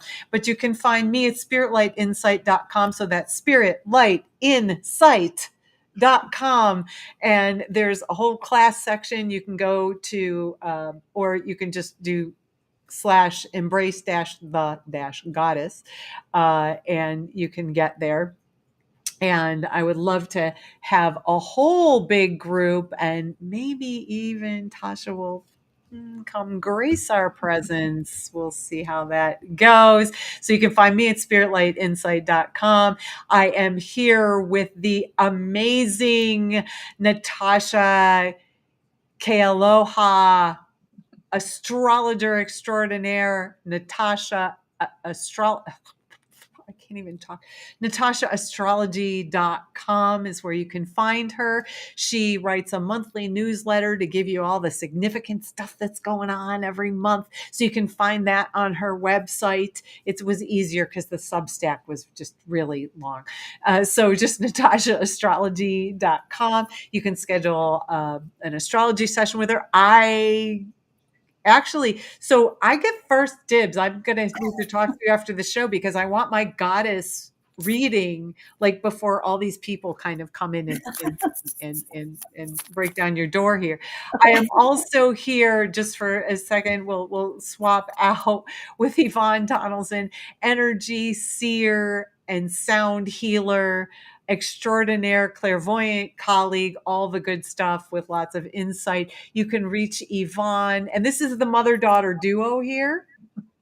So yes, they are related, but you can reach Yvonne while she's working on her website at about.me/YVEDON, about.me/YVEDON. If you are on YouTube, it's all in the description. If you are on Facebook, just send me a message if you need that information, if you missed it. But here we go. Fasten your seatbelts for, if I can get this off of here, for the show, Coronation astrology, coming up fast for everyone. So put up whatever you need to, and then we'll open up the Coronation astrology. This. Share. Nope, that's the wrong button. Okay. Oh, wow. Okay. Got it up there? Yes. Okay. And then just make it bigger and that. Is it, can you see it okay? Yep. Can okay. do. Perfect. Oh, look, a Star of David. What's that? Yeah. So this actually isn't, so what the Star of David is, what they're referring to is this kind of aspect configuration in the middle of the birth chart. And this actually isn't an exact Star of David because he has to have like certain lines because it's such a rare aspect configuration. But I mean, it's pretty unique and rare to have this in a chart. But what we're looking at before I jump into this is Prince Charles's chart, the guy that's getting coronated tomorrow. And so right off the bat, when I was looking at his chart, so kind of just to orient you here, what you're looking at, this is called a birth chart wheel. And what this is, it's like seen as a snapshot of the sky the moment someone took their first breath. And so I do have to say, I don't know if this is the exact birth time of Prince Charles, and like, because that's really relevant in astrology. So I'm just kind of going to riff off what I found online. And so the first thing I noticed with Prince Charles is that his sun is in Scorpio. And the eclipse that we're having today is in Scorpio. And so his sun is in the 4th house of home, family, roots in the past. And that means this eclipse is actually taking place in his 4th house of roots, family, past. It's also the house of parents. And so I think it's really fascinating that this is all occurring right now for him, because this shows that he's undergoing some huge transformative, like soul transformation stuff going on. because all of this is taking place in his really profound fourth house. And what also makes this really fascinating is that the transiting North Node and the transiting South Node right now are in Taurus and Scorpio. And he was born with the North Node in Taurus and the South Node in Scorpio. So that actually means right now he's having a nodal return. And what that means is the North Node is representative of like our path of destiny. So the things we were talking about with the Guinevere, Excalibur, Arthur stuff with the Stone of Destiny.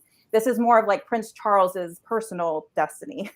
So his North Node is in Taurus. So that means this lifetime he really came here to really be embodied, to really kind of anchor the light is what he kind of came in here to do this lifetime. See, isn't that amazing though? That he came here because remember a couple of people had said, well, I don't trust the monarchy and this and that, right? And yet Charles, and I'm purposely opening that up because I want people to kind of see this is part of his purpose, is to hold the light. Yeah. So yeah. And it's fascinating that this whole coronation of when he's like taking the throne or, kind of being put in this position is in alignment with what is happening astrologically now. And his exact nodal return, meaning that the North Node and the South Node aligned at the exact sign and minute and degree that he was that it was when he was born, was actually on April 30th. So it just happened. Wow. And just kind of riffing on the South Node right now. So the South Node was in Scorpio when he was born, and the South Node is the stuff we're releasing. That's like the karmic past. And it being in Scorpio is the sign of death and rebirth, the sign of purging, the sign of like really facing our fears and like really, traversing our own underworlds in order to, reconnect and reclaim our power that we've shoved off into the shadow. And like into that shadow, we could have put our pain, our, grief, all of those unpleasant things into the shadow. And the Scorpio placement, though, really calls for us to go down into those depths and really transform from the inside out. And so it's really interesting because this is the axis. So Scorpio is the axis of death and rebirth. And or transformation. Taurus, can we call it transformation? Okay. Yes. And then Taurus is the sign of life. So this is the life and kind of death axis. And death gets it's such a taboo word, but this is, an actual integral part of life. It's a whole life cycle. Right. And so this whole eclipse portal is really having us get, again, comfortable with kind of those endings or kind of more comfortable with those completions. And so it's really interesting that Prince Charles is getting coronated at the time of his nodes of destiny actually starting a completely new cycle. And this only happens once every 19 years. But we did have an interesting conversation when we were talking the other night, and we were like, well, we think that the monarchy has like a whole bunch of astrologers there that, that made sure that this was happening like all at once and, looking at his charts and things like that. And you know what? That's probably true.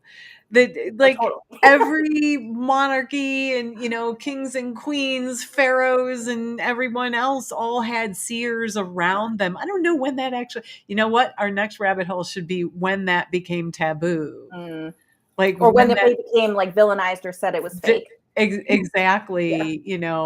Well, because isn't it amazing how similar when you hear soothsayer and truth sayer. Sorry, had to go there for just a second. So this is interesting. Also, I don't know. I don't know because I didn't go down that rabbit hole. But Sheila says that Camilla is a Taurus, which is interesting because you were saying that. That's very interesting. Camilla's a Cancer. Oh no, she's a Cancer. Okay. Maybe a Cancer. I have no idea. Anyway, shall we? Okay. My whole thing is blown up. I can't actually see you. So I don't know if you can, is everything look okay? It's perfect. Okay. Yes. Okay. And then it was interesting because he was born with his moon at 0 degrees Taurus.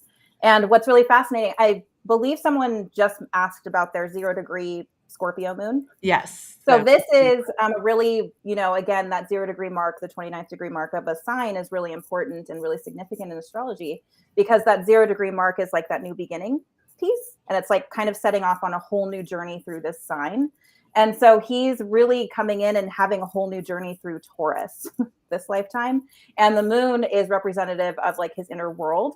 And what's really, again, interesting is the fact that his North Node is in the 10th house of career and life purpose, but it's also the most visible part of our entire charts is this house.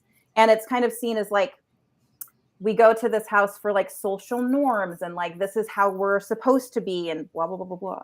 But I see really a deep deconditioning around that, at least in the West, around what you are, what someone's like called to do instead of like what someone thinks that they have to do, because there's that programming of like, you have to work this way and you have to be like, do a 9-to-5 job in order to be like a productive member of society, things like that. He's really coming in and bringing new life into this realm that's kind of been bogged down in tradition, because the 10th house can really, there could be tradition is found in this house. And so I just think it's really interesting that he's getting coronated when the nodes of destiny are all activating his 10th house. Isn't that amazing? Like the nodes of destiny, and he's about to go with the stone of destiny because it got transported to his coronation. Yeah. Well, because and yeah, it's all there. By the way, so Sheila said, so we're not going to say how she knows, but let me just tell you, she does know that every leader to this day has had astrologers and psychics. That makes a lot of sense. They might not make it public, but they're there. And then Lori, welcome, Lori. Thank you for piping up. The psychics went out of vogue after Rasputin in Russia. Yes, I could see how that would work. So death has a funny way of, murdering whole families, things like that are just, Right. When did I learn so much history? Thank you, Netflix. So this is, wait a minute. So this is Charles, right? Yeah. So this is his chart. And then what about the coronation? Yes. So just one last thing about his chart. When he was born, Leo was rising. And Leo is the sign of royalty. And so I thought that was really fascinating. The ascendant in astrology is kind of seen as like the personality people like kind of pick up on when we first meet them, or kind of like the masks that we wear. But on a deeper soul level, I was taught that the rising sign is kind of part of your soul purpose this lifetime, to kind of know the ins and outs of this particular sign.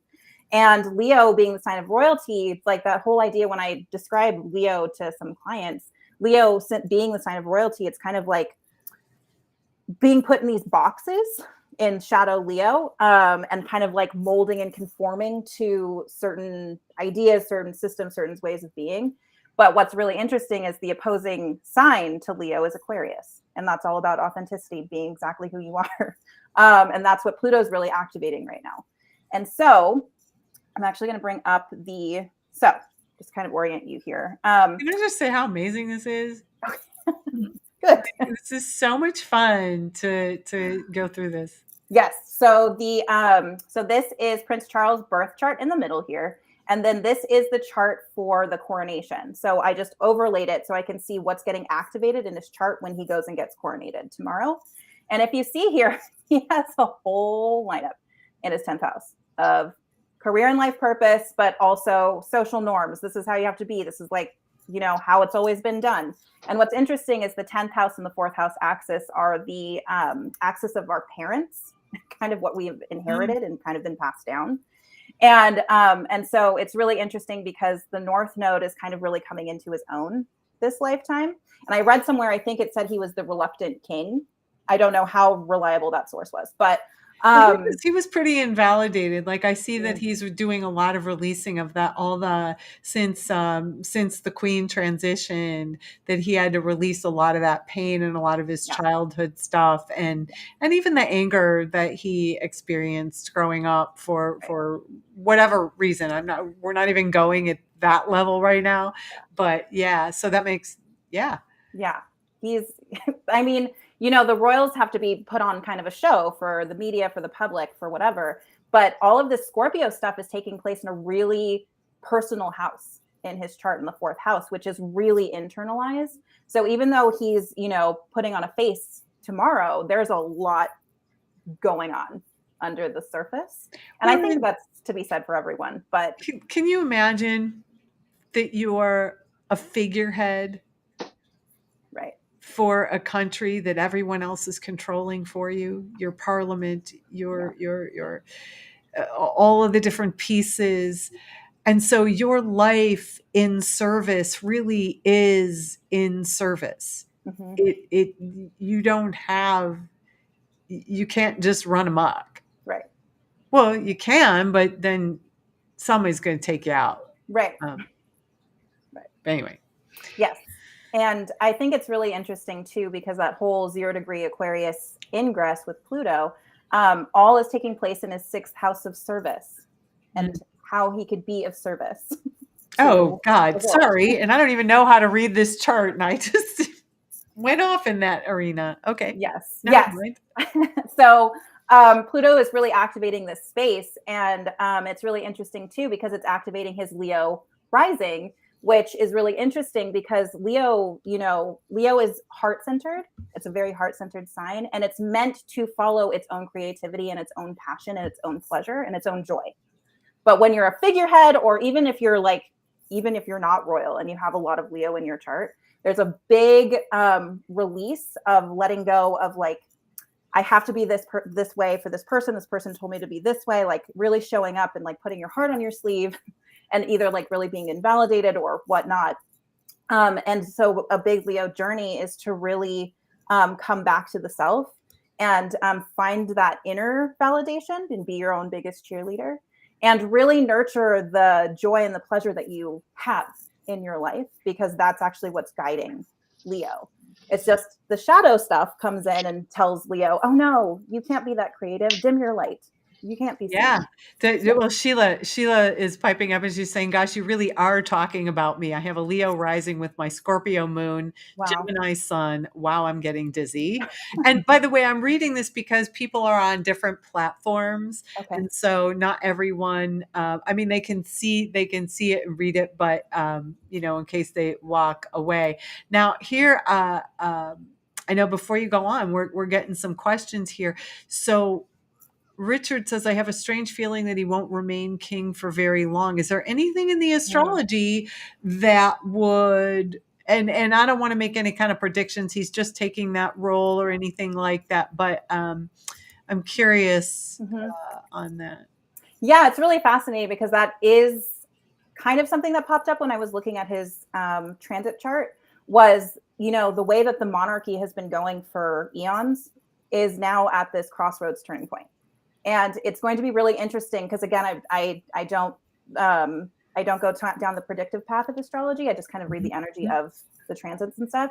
But it does feel like a really sharp turn is kind of happening. And we might not see it in the public, or they tried to like downplay it. But there's definitely stuff happening internally to the structure of the monarchy, because Pluto and in Aquarius doesn't play that game of that shadow Leo of like putting everyone in boxes and just like, you have to subscribe to this mold.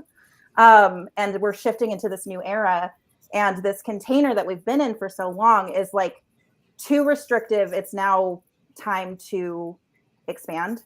And I feel like the old monarchy is going to try and grip it and control it and keep it where it is. But with this Pluto amplification of Aquarius, it can't white knuckle it anymore. It's going to have to shift and change, As well as the whole world. Exactly. Yes. And so, but it probably had a different sense there as well. So hello, everyone, and all the people who are coming and going and all that stuff. But I want to say hello to everybody and welcome. I know many of you have been hanging out for a while, and we are actually having a blast. So thank you all for hanging out with us. If you are enjoying this stream, and believe me, I'm going to have these two back on again. But if you are enjoying this stream, feel free to help support it. I'm putting in the chat the virtual tip jar. It may not come through on one channel or another. It might not come through on Facebook, but feel free to help support this stream. It takes a lot of time and a lot of well, in this case, it was just a lot of fun going down the rabbit hole. But you can support this stream, and I will put up the virtual thing also. So all you have to do is take your phone and point it there. QR codes are the best. And you like my little tip jar? I like my little tip jar. So I'm going to leave that up for just a second, because we are talking about the astrology of the coronation. For those of you who just joined us, I'm here with guests Yvonne Donaldson and Natasha Kealoha, and we are doing a deep dive into some really exciting things, including but not limited to the resurgence of the goddess and the divine feminine, the purpose of a king, the purpose of soon to be King Charles, because I think he gets coronated like at 4:00 in the morning or something like that. All the pomp and circumstance. I think somebody said he already was, but I think that's not the. I think it's. I have my thing set. Lori's really into royalty. This I absolutely know. And that's one of the reasons why I wanted to do it. I just got sucked into the whole thing. So thank you all for hanging out with us. We are going to continue on as long as we continue. And go ahead, Natasha. Okay. Thank you very much. Okay. So what I did want to kind of circle back to was you said the resurgence of the divine feminine. And so what you can't see in this chart, because my astrology software doesn't have it, but the free software that's online, like you can chart all kinds of asteroid goddesses. So at the moment of this, like the coronation chart on the outside, remember Guinevere will align with Excalibur at the same time of this whole coronation chart. And that whole conjunction or alignment is actually going to be happening in his 8th house of death and transformation. It's actually the natural Scorpio house. So, and what's interesting is I kind of went into that idea of inheritance with, kind of what he got inherited with through family. Inheritance can also be found in the 8th house too. And so it'll just be really fascinating to see how that alignment with Guinevere, meaning, the feminine wisdom, being very present with the sort of, truth at the moment of this king's, coronation. I actually went through 47 different charts of past coronations to see if Guinevere and Excalibur were aligned at any of those times. And in those 47 charts, it wasn't there. And so to be fair, there's a bunch more that I haven't gone through because I ran out of time. But I just think it's interesting that, Excalibur and Guinevere are aligning in Aquarius at this time because, we're in this kind of bridge portal, kind of in between space of the Pisces age closing and coming into the age of Aquarius. Wow. And Richard had made a comment earlier, which I just have to, because where is it? Let's see if I can find it, because it was hilarious. Because we're talking about the age of Aquarius, and he piped up and he said, I thought we had the age of Aquarius back when I was born in the summer of '69.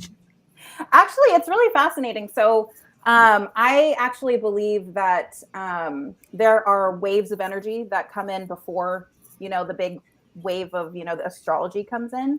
So I think people picking up on the age of Aquarius and that even that song, the dawning of the age of Aquarius. Yep. I think what it's called. From Hair.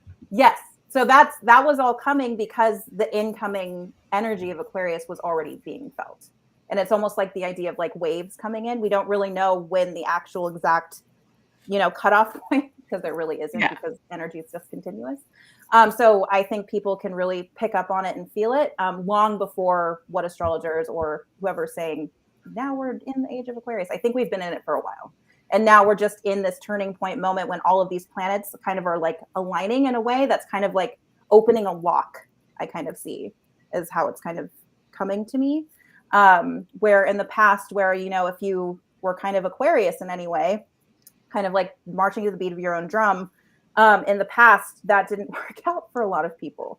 Still doesn't sometimes, but right, in ancient times, and exactly today, where people were killed or people were ostracized or people were completely invalidated and things like that. But now with this incoming age of Aquarius and Pluto kind of really ramping up the Aquarius sign, and also with Guinevere and Excalibur there as well, I really feel like those moments of like possibly past lives of being just invalidated or ostracized or killed, and to this lifetime where it's like, oh, I don't feel like I could be my true self or whatnot. The age is now lining up to be with like, okay, remember all those times that we were gonna do all those things and then it didn't work out so well. The age is now aligning for us to be at that point. Well, we have to forgive ourselves for all that karma at some point. Oh yes. I mean, it might as well be now. Are you? Tell me when you're done with the chart. Okay. Yes, I am. There's one more thing, but let me just minimize it. Just really quickly, just to show you. Yeah. So if you kind of remember, let me bring up his chart. So Prince Charles's chart looks like this, right? So Leo's rising. He's got an Aries midheaven, a Libra IC, and then an Aquarius DC. So these 4 lines that I just pointed out is called the incarnation cross, meaning that it's like kind of seen as like bringing energy into form in a birth chart.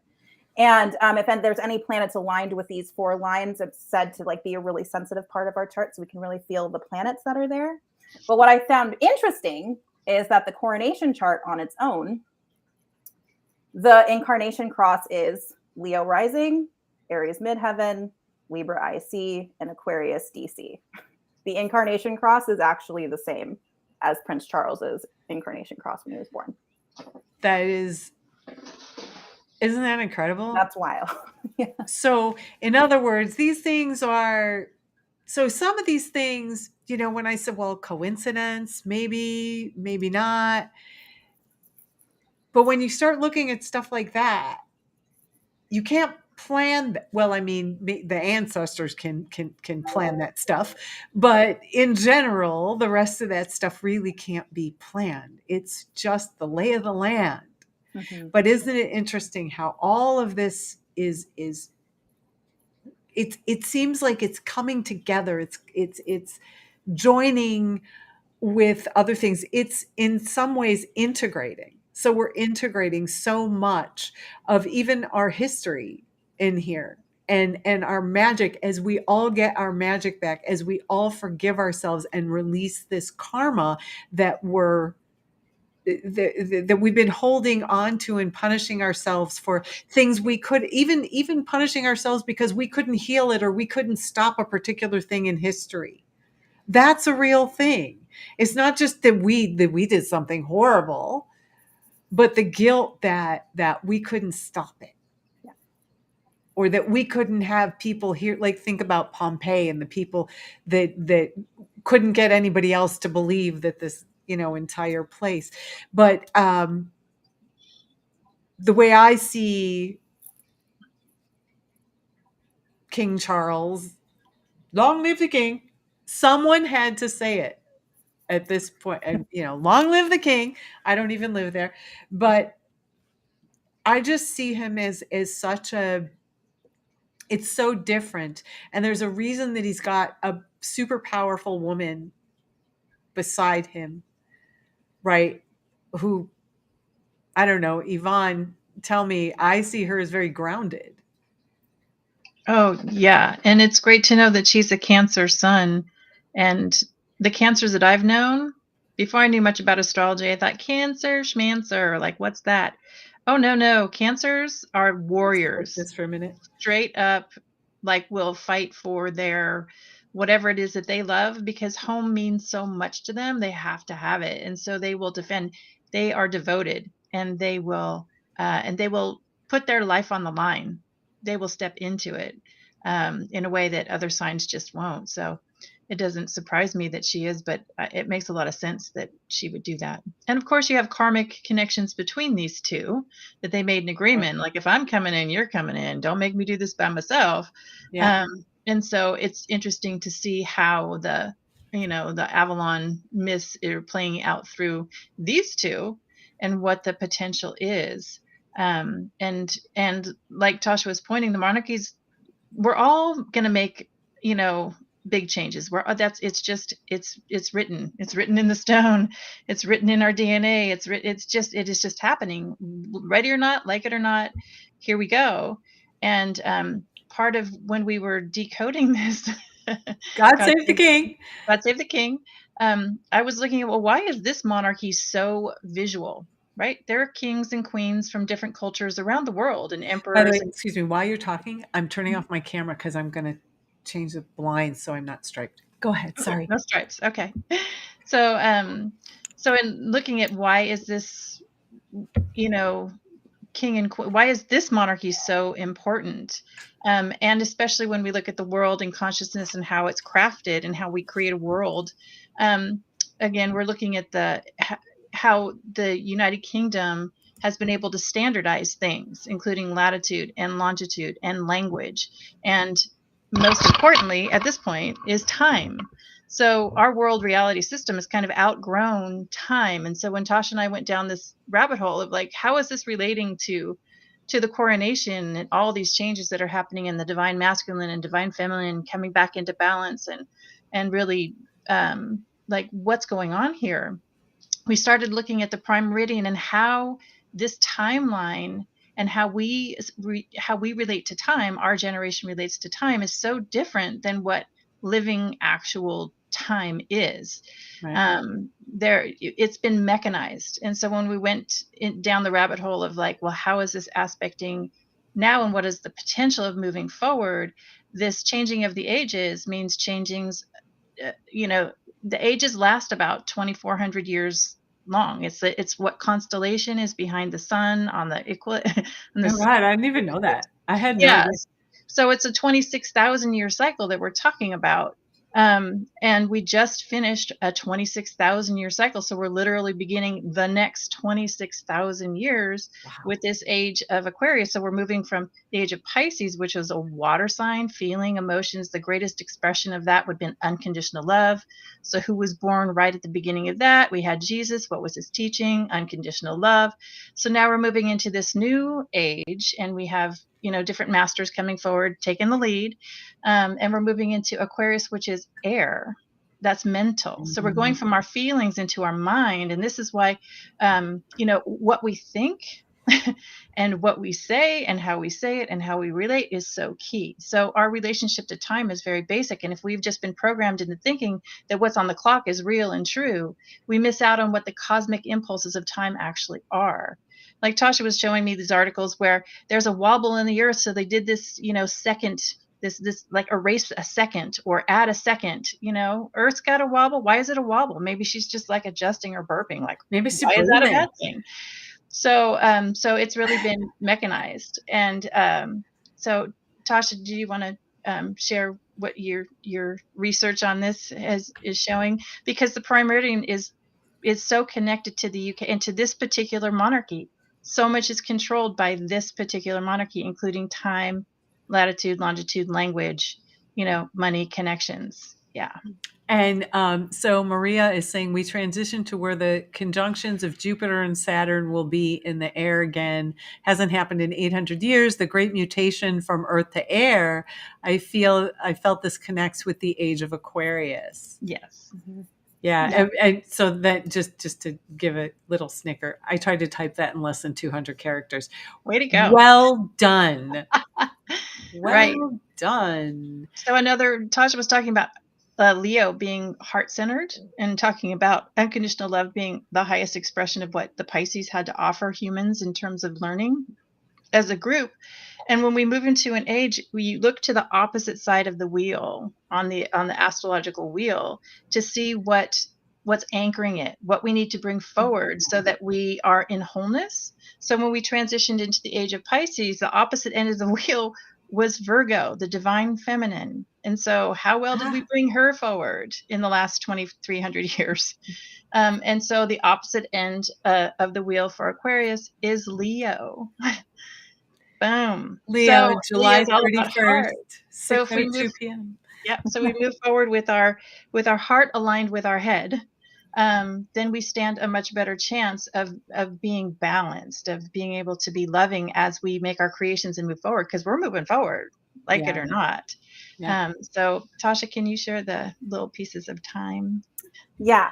So it was really fascinating. When mom said something about, the standardization of time, and like universal time, it's starting at the prime meridian. Again, I went down a rabbit hole, started just Googling stuff. And the prime meridian is actually in Greenwich, in England, UK. And the exact 0 degree point is actually an observatory. Oh. Which is, the actual point is a telescope that charts the stars and the movements of stars. And so it's interesting that we kind of aligned our time to the movement of stars. But it's interesting because I went through, they called it clock stars in an article that I read. And I wanted to know which stars they were clocking. I just wanted to know which stars were actually really adjusting everyone to. Couldn't find it. So I find that very interesting because I feel like there's hidden wisdom in there. But what's really fascinating is the standardization of time actually isn't that old. So it actually only happened in 1960. So like there was a whole time as we know it, right? Because even who is it? Who did the sundials? The Aztecs and the right. All of that were tracking planets and time and all that. But you're talking about standard mechanized time. Standard mechanized. We're on a clock. Yeah. So for all of you people who can't stand daylight savings time and all that stuff, that's what we're talking about here. Yeah. Okay, yes. Go ahead. And so I think it's just really fascinating that, what we kind of made the standard, prime meridian 0 degree point, and our world is actually an observatory that's connected to the stars. But also I wanted to go and look and see the charts for when we standardize time. Because I want to know what was at play in the sky, of course, when they decided this. And so there was actually a conference that was held in 1884, I believe, that was called from the president of the United States at the time. And he called for, I think it was 42 delegates from 24 nations to come and kind of vote on where to have the prime meridian 0 degree point so everyone could start syncing up their time. And so I wanted to look at the chart for that. And what's really interesting is whenever there's time involved, just the idea of time, I always look for Saturn, because Saturn he is the Roman version of the Greek Chronos, and Chronos means time. And so Saturn is the Lord of time in astrology. And so the sign he rules, Capricorn, also rules time. And so the chart, it's interesting, on the delegation where they all met at the conference to kind of standardize time, they actually had a time, a location, and a date for me to actually from 1884. Wow. And so I knew the exactitude of the chart that was going on when this all happened. And Capricorn was rising at that time. So Saturn, the Lord of Time, ruled the entire chart in order for these delegates to come in and standardize time. And then they actually started trying to roll out this idea of universal time throughout, it was decades of, it started in 1884, and they didn't actually start trying to sync stuff up until 1960. And which I thought was wild, because I thought it was so much farther back than that, but it actually wasn't. It was just I'm so shocked to hear that. And let's see. So Sheila says Greenwich Mean Time was developed in the 17th century because of the need for standardizing time for the British Empire. Yeah. And of course, sailing was the reason. Exactly. Yeah. And the navigation of it. And it was just making the world kind of follow the same guidelines so Yeah. that railroads could work, so that people could actually, sync up their businesses. So that, because prior to that, every, I think, town just had their own way of telling time. Oh, And so it was that's kind nice. of all, yeah. Well, though, I mean okay, so I'm sorry. See, in one of my carnations, whatever that I'm doing here, I'm a real estate agent, and I think you just explained why people are constantly late. Other than it's just a control Right. mechanism, a control game. But you're saying that, I'm like, I wonder if that's why people are always late, or if you go to a different country, it feels like you're not just that you're in a different time zone, but like people have different way, where people are late in different ways in different countries and things like that. And we structure our days differently. So Yeah, that yeah. it makes sense. Yeah. Yeah. Yeah. So No, go ahead, Mom. Oh yeah. So Sheila's making some great comments that things didn't sync up because we didn't have the technology until the later half of the century. And so, yes, there's such a need to be able to know if you take off in an airplane, when you're going to land, and are you going to. Yeah. So like all that math is important. And yet when I looked at this, I saw that it was actually like a timeline that was created in 1960 that could really start stuffing business and commerce and the whole world into a certain lockstep. Where before, if you were on an island, say, where you can just, I mean, still people on islands have a closer to the equator. It's just a different feeling. It's a different flow. So my sense is that there's a place for all of this. But if we just think that time, as we're told, is the only way that it is, and that's actually syncing up with cosmic time and with the energies and waves and pulses of transformation and consciousness expanding, then we're gonna be stuffed into a little box. In certain ways. So it's like the math will, if we start looking for math that can start calculating things so we can start being in relationship to cosmic time and be more in relationship to each other and not just machines and things like this. Age of Aquarius rules technology, Aquarius rules technology. All right. So we have this whole artificial intelligence, sort of, looking transhumanism, all this looking up. Well, that's because the Aquarius rules that.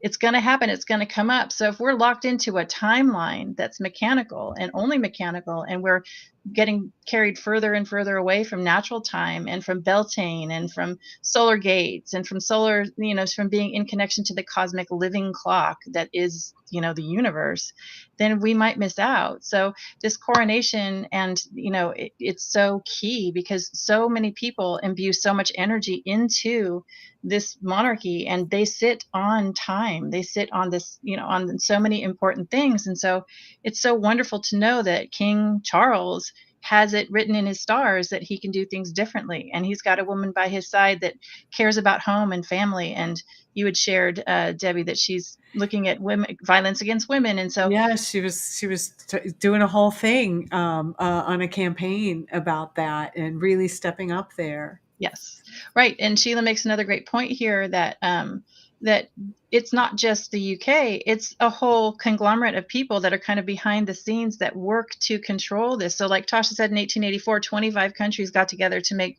this decision. They made the decision for the whole world.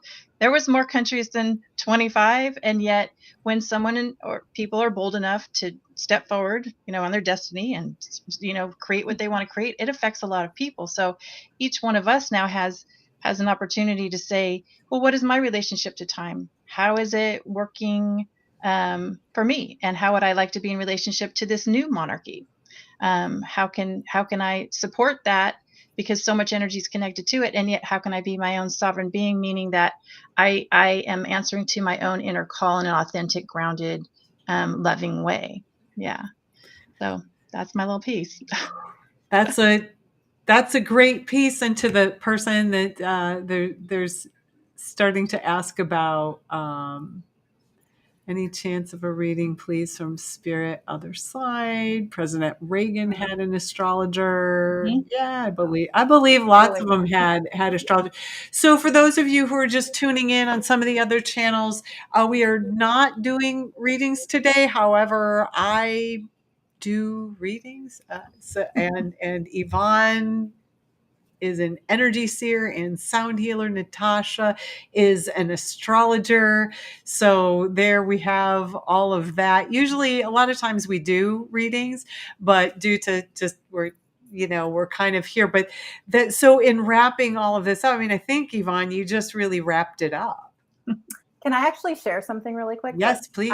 So she's talking about time and being synced up to, kind of society or the world. But with the North Node being in Taurus right now, Taurus is all about nature cycles and embodiment and your body. And so we've really been invited by this path of destiny, this North Node path that we're all walking since 2021, the end of 2021. We're all being asked by this Taurus North Node to really find our own sense of timing and reconnect to our own cycles of things. And so this is where we kind of get to deprogram ourselves from this artificial mechanized time. Yes, it's great to kind of, have it kind of be structured in the way it is. But it's also a time where we get to deprogram ourselves from it and know that there's so much more to life than just this set of numbers. Yes, like an astral travel. Mm-hmm. or our dream space. And welcome, Claire. It's our first time here from England. Yeah. Welcome. Congratulations on the new king. It's coming up for you, the coronation. And that's what we are talking about here. And I'm sorry, I'm like clicking buttons and there's random things coming up. So I apologize for that. But if you're just tuning in, I'm Debbie Taitel from Spirit Light Insight, Clairvoyant Readings. I do clairvoyant readings, healing, meditation. I offer classes. I have free meditations. This is like my stuff, my website. Actually, I'm going to switch this around a little bit here. There we go. This is the first time I've actually mentioned my name at all when I've ever done it. So I'm really happy. Yeah. But you can reach me on my website, spiritlightinsight.com. And that's spiritlightinsight.com or Spirit Light Insight. Whichever way you want to say it, it's spiritlightinsight.com. You can reach me there. If you want to book a reading, you can just find the online booking. I book online. Lots of different things. If you want to support the stream, you can leave a virtual tip in our virtual tip jar. It's greatly appreciated. My guests today, and we will get back to this. I have to scroll down. See, I'm multitasking. We're not quite done yet. We're almost there. We're getting there, yeah, because we're wrapping it up, yeah. I think we're good on that. But I am here with Yvonne Donaldson, energy seer. I can't talk anymore. I'm sorry. We've been on here for a while, so it's like I'm trying to run things, get my mouth to work. Yvonne Donaldson, energy seer and sound healer. And wait, she's got something special for you that is coming up with some Dota. Doubt. That is my dyslexic brain at the moment. Dauta. So we're doing some sound thing, and we'll have a brief meditation. But Yvonne can be reached at about.me/YVEDON. And if you want to jot that down, if not, it's in the description on your YouTube below. Just below the live, and it's probably all over the Facebook, like somewhere.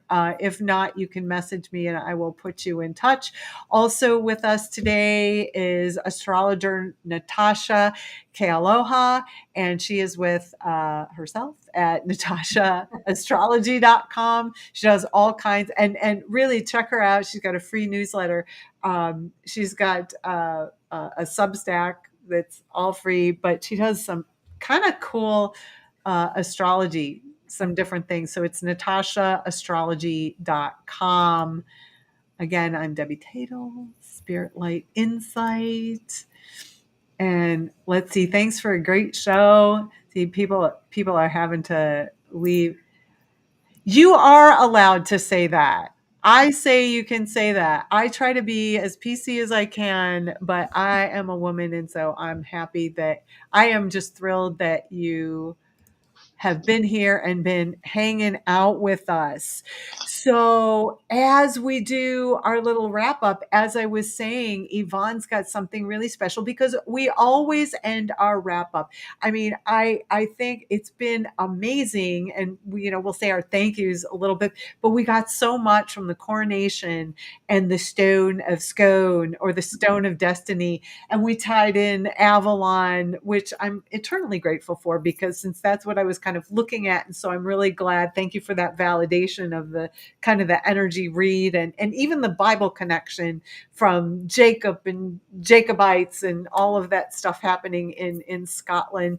And so all in all, it's going to be an amazing weekend of pomp and circumstance and horse racing if you're here in the US, because we've got the Kentucky Derby tomorrow night. What's happening? Mercury comes out of retrograde on the 14th. Thank God. It's been a while. It's been a bit of a crazy one. But would you like to sound us out for a minute? So Yvonne's going to start the meditation and start the grounding. And since I don't know what she's going to do, I'm going to follow her lead and jump in because we really want to do a reset and clear some of this energy. All of us are triggered with our past lives. All of us are releasing karma right now.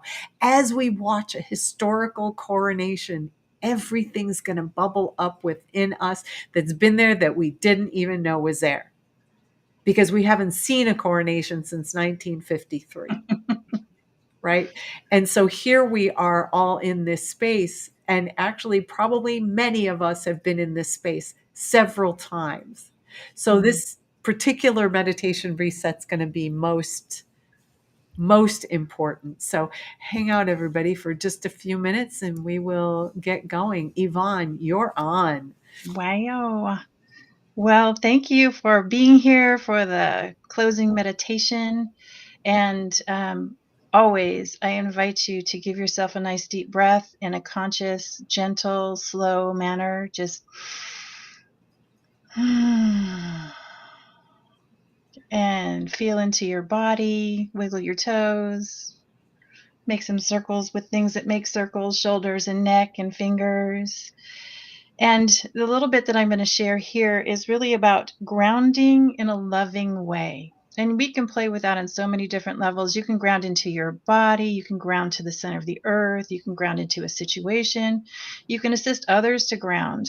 The world's going to be in a big growth period tomorrow. These sound codes can go to you can offer it to the collective. You can offer it to anything that you would like. But I always invite, offer it to yourself first. So Delta sound codes connect to a morphogenetic field of healing that are activated by mostly vowels, a few consonants, and the human voice.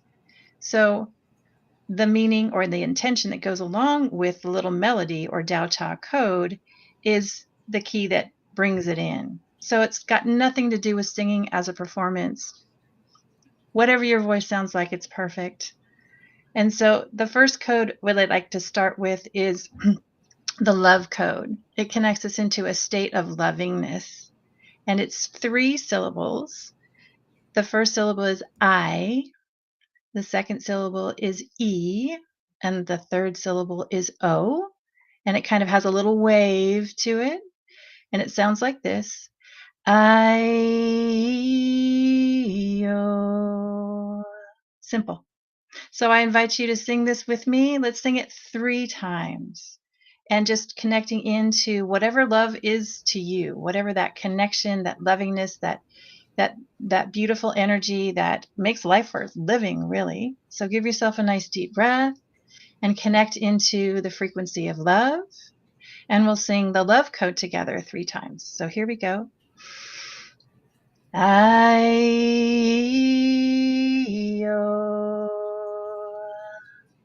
I-O.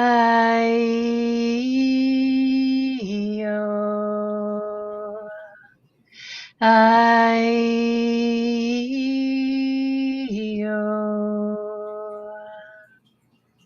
Awesome. Nothing to it. And the next code that we'd like to bring in as your voice activates the cells in your body is the grounding code. So this code invites us to ground to the center of the earth, or if you have a sacred place within the earth, wherever your intention or imagination wants to go. This is 2 syllables. It's E and O. And the sound drops as we ground. So it sounds like this. E-O. Okay, 3 times together. E-O.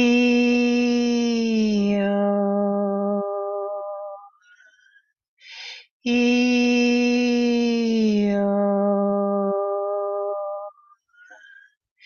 E-O.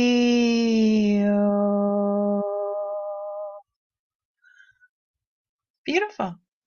And one last little grounding tip. If you're feeling super ungrounded or in a large group of people and you just need to get back in your body, take your hands, fold your thumbs in, wrap your thumbs, put your hands down towards the earth. And it really grounds the energy. You can try that right now. Oof. So if you need double grounding, you can do this and sing the grounding code. And if you can't remember what I've said, just intend that whatever comes out of your mouth helps ground you. Just let it flow. Okay. Thank you, Debbie. And thank you, everyone. That was great. I was singing. I muted my microphone so that I could hum along with or Dao ta with you. I guess that's how you would say it. Mhm. So everybody, that was a great grounding. And the one thing that I will say is just give yourself a breath and just close your eyes for just a moment. And imagine that you are connected with the earth and that those sound codes are vibrating through your body, especially that love code. Just let the love resonate and flow through you.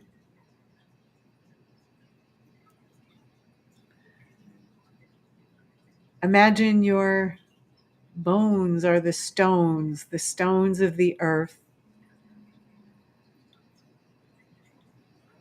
and that all are connected.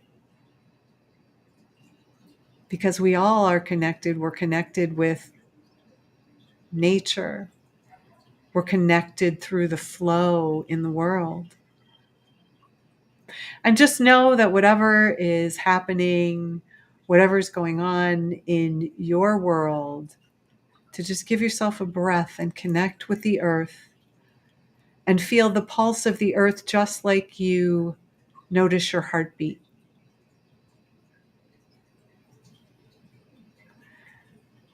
Now imagine a beautiful gold sun filled with life, filled with joy, filled with enthusiasm for new hope, new transformation, the rebirth, the new. And then imagine that gold sun coming in through the top of your head, flowing through you and expanding, clearing out anything that no longer serves you, clearing out any karma that you're ready to let go of, bringing in forgiveness for whatever part you played in any part of history, and fill up with the joy and being alive in this particular body, in this particular time, because this is truly an exciting time. Let that gold sun expand until it fills up every cell in your body and then begins to flow and expand into your aura space. your energy bubble, the energy bubble that's around you.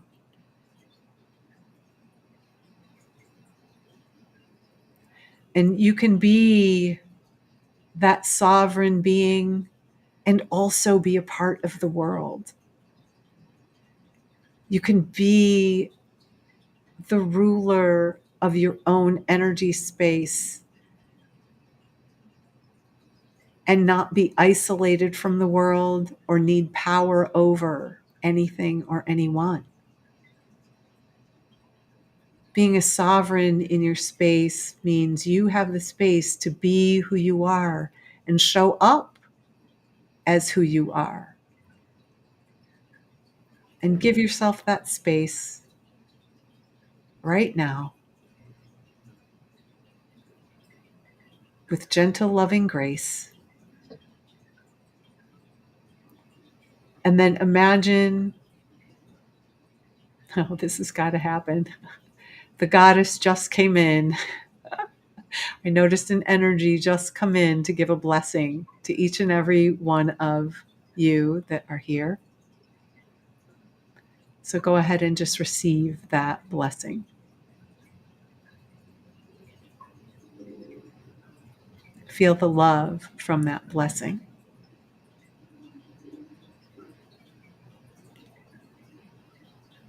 Give yourself a breath.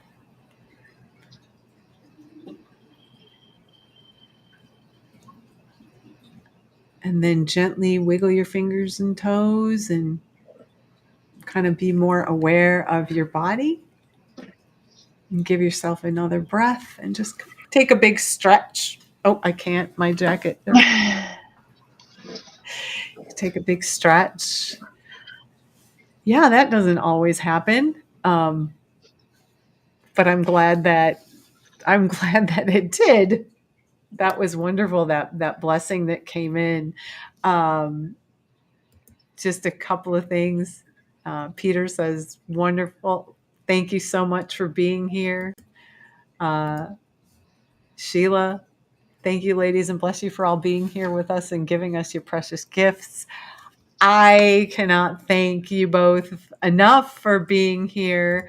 That meditation was amazing. And then we added that Franzia is saying, I totally needed that. This is a woman who's probably at work, maybe at work right now. I don't know, because I know she works late. So thank you for being here and hanging out with us, Franzia. But I am just so grateful to have both of you. And I'm just going to give kind of one last pitch. I am Debbie Taitel from Spirit Light Insight. I'm a clairvoyant, reader, healer, guide. I teach meditation. I have, wait a minute, I'm trying to, oh, here. So where's my website? Well, okay. So you can go to my website at spiritlightinsight.com. That's Spirit Light Insight. And you can go ahead and book a reading. I've got some openings. I have got a 5-week class series coming up called Embrace the Goddess, Tap into the Power of the Divine Feminine. So if anything in this video or what this live resonated with you, come on down. Let's get a nice class together. That's going to be incredible. And all you have to do there is go to my website, and there's classes, and then you'll see one that says Embrace the Goddess. And then you can get all the information about that class. There was something else I was going to add. I want to go back to the chat, make sure I have everybody's comments here. But, and you are watching TGIF weekly wrap up for the curious and enlightened, which I'm trying to do every single week at 4:30, except for if I have, something that is more, really pressing and I can't do it. But so feel free to click, like, and subscribe. I didn't say any of that this whole time, but please do click, like, and subscribe the channel, share away. That would be great. I am here with Yvonne Donaldson, energy seer and sound healer, who did that amazing Dao sound code meditation. And oh wait, here I'm trying to see it. I multitask for a while, and then here we go. There we go. That's Yvonne. Wave Yvonne. And then she could be reached at about.me/YVEDON. And then she's going to soon have a website, so I'll be able to give you that relatively soon, I'm thinking.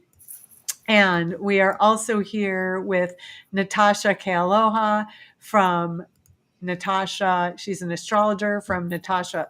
Excuse me. I really am losing my voice. That's crazy. NatashaAstrology.com. So just sorry, it's NatashaKAstrology.com. okay. Oh, I'm sorry, Natasha K. There's a hidden K in there. Yeah, NatashaKAstrology.com. So for any of you, Okay. we'll figure it's all on. It's correct on the YouTube just below. See me pointing to the description below. There's really nothing here in my house, but Natasha K. I knew there was something I was missing. You have to correct me, this whole time. But that's where they can be reached. Oh, wait, here's the hubby. Well done. Thanks for showing up today. Thank you for sticking with us, Anthony. Thank you, sweetheart. And then Maria, that was great. We're getting hearts. Yay. We're getting great. So can you believe it? 2.5 hours. Yeah. 4, 5, 6, yeah, 2.5 hours. I am ever so grateful to both of you for being here. Just if anybody missed anything, it's all here, it's all still online, so I can get to all of you. But for now, and let me move me over here. So hey, happy Cinco de Mayo, happy Coronation weekend. Happy Derby. If you do the Kentucky Derby, then enjoy what is it, like the whole pomp and circumstance for the whole afternoon, and then what does it take, like 5 minutes or something like that for the horse? Like it's the most amazing thing ever. But enjoy your Kentucky Derby. Happy Coronation. Welcome the energies that are coming in, whatever they are and whatever bubbles up. Get a reading. Get some assistance in releasing some of whatever it is that you're releasing. And then with my sign off for the live stream, be sure to keep your spirit light in sight, and always remember to shine your light. Thanks everybody for being here with us. We'll see you next week.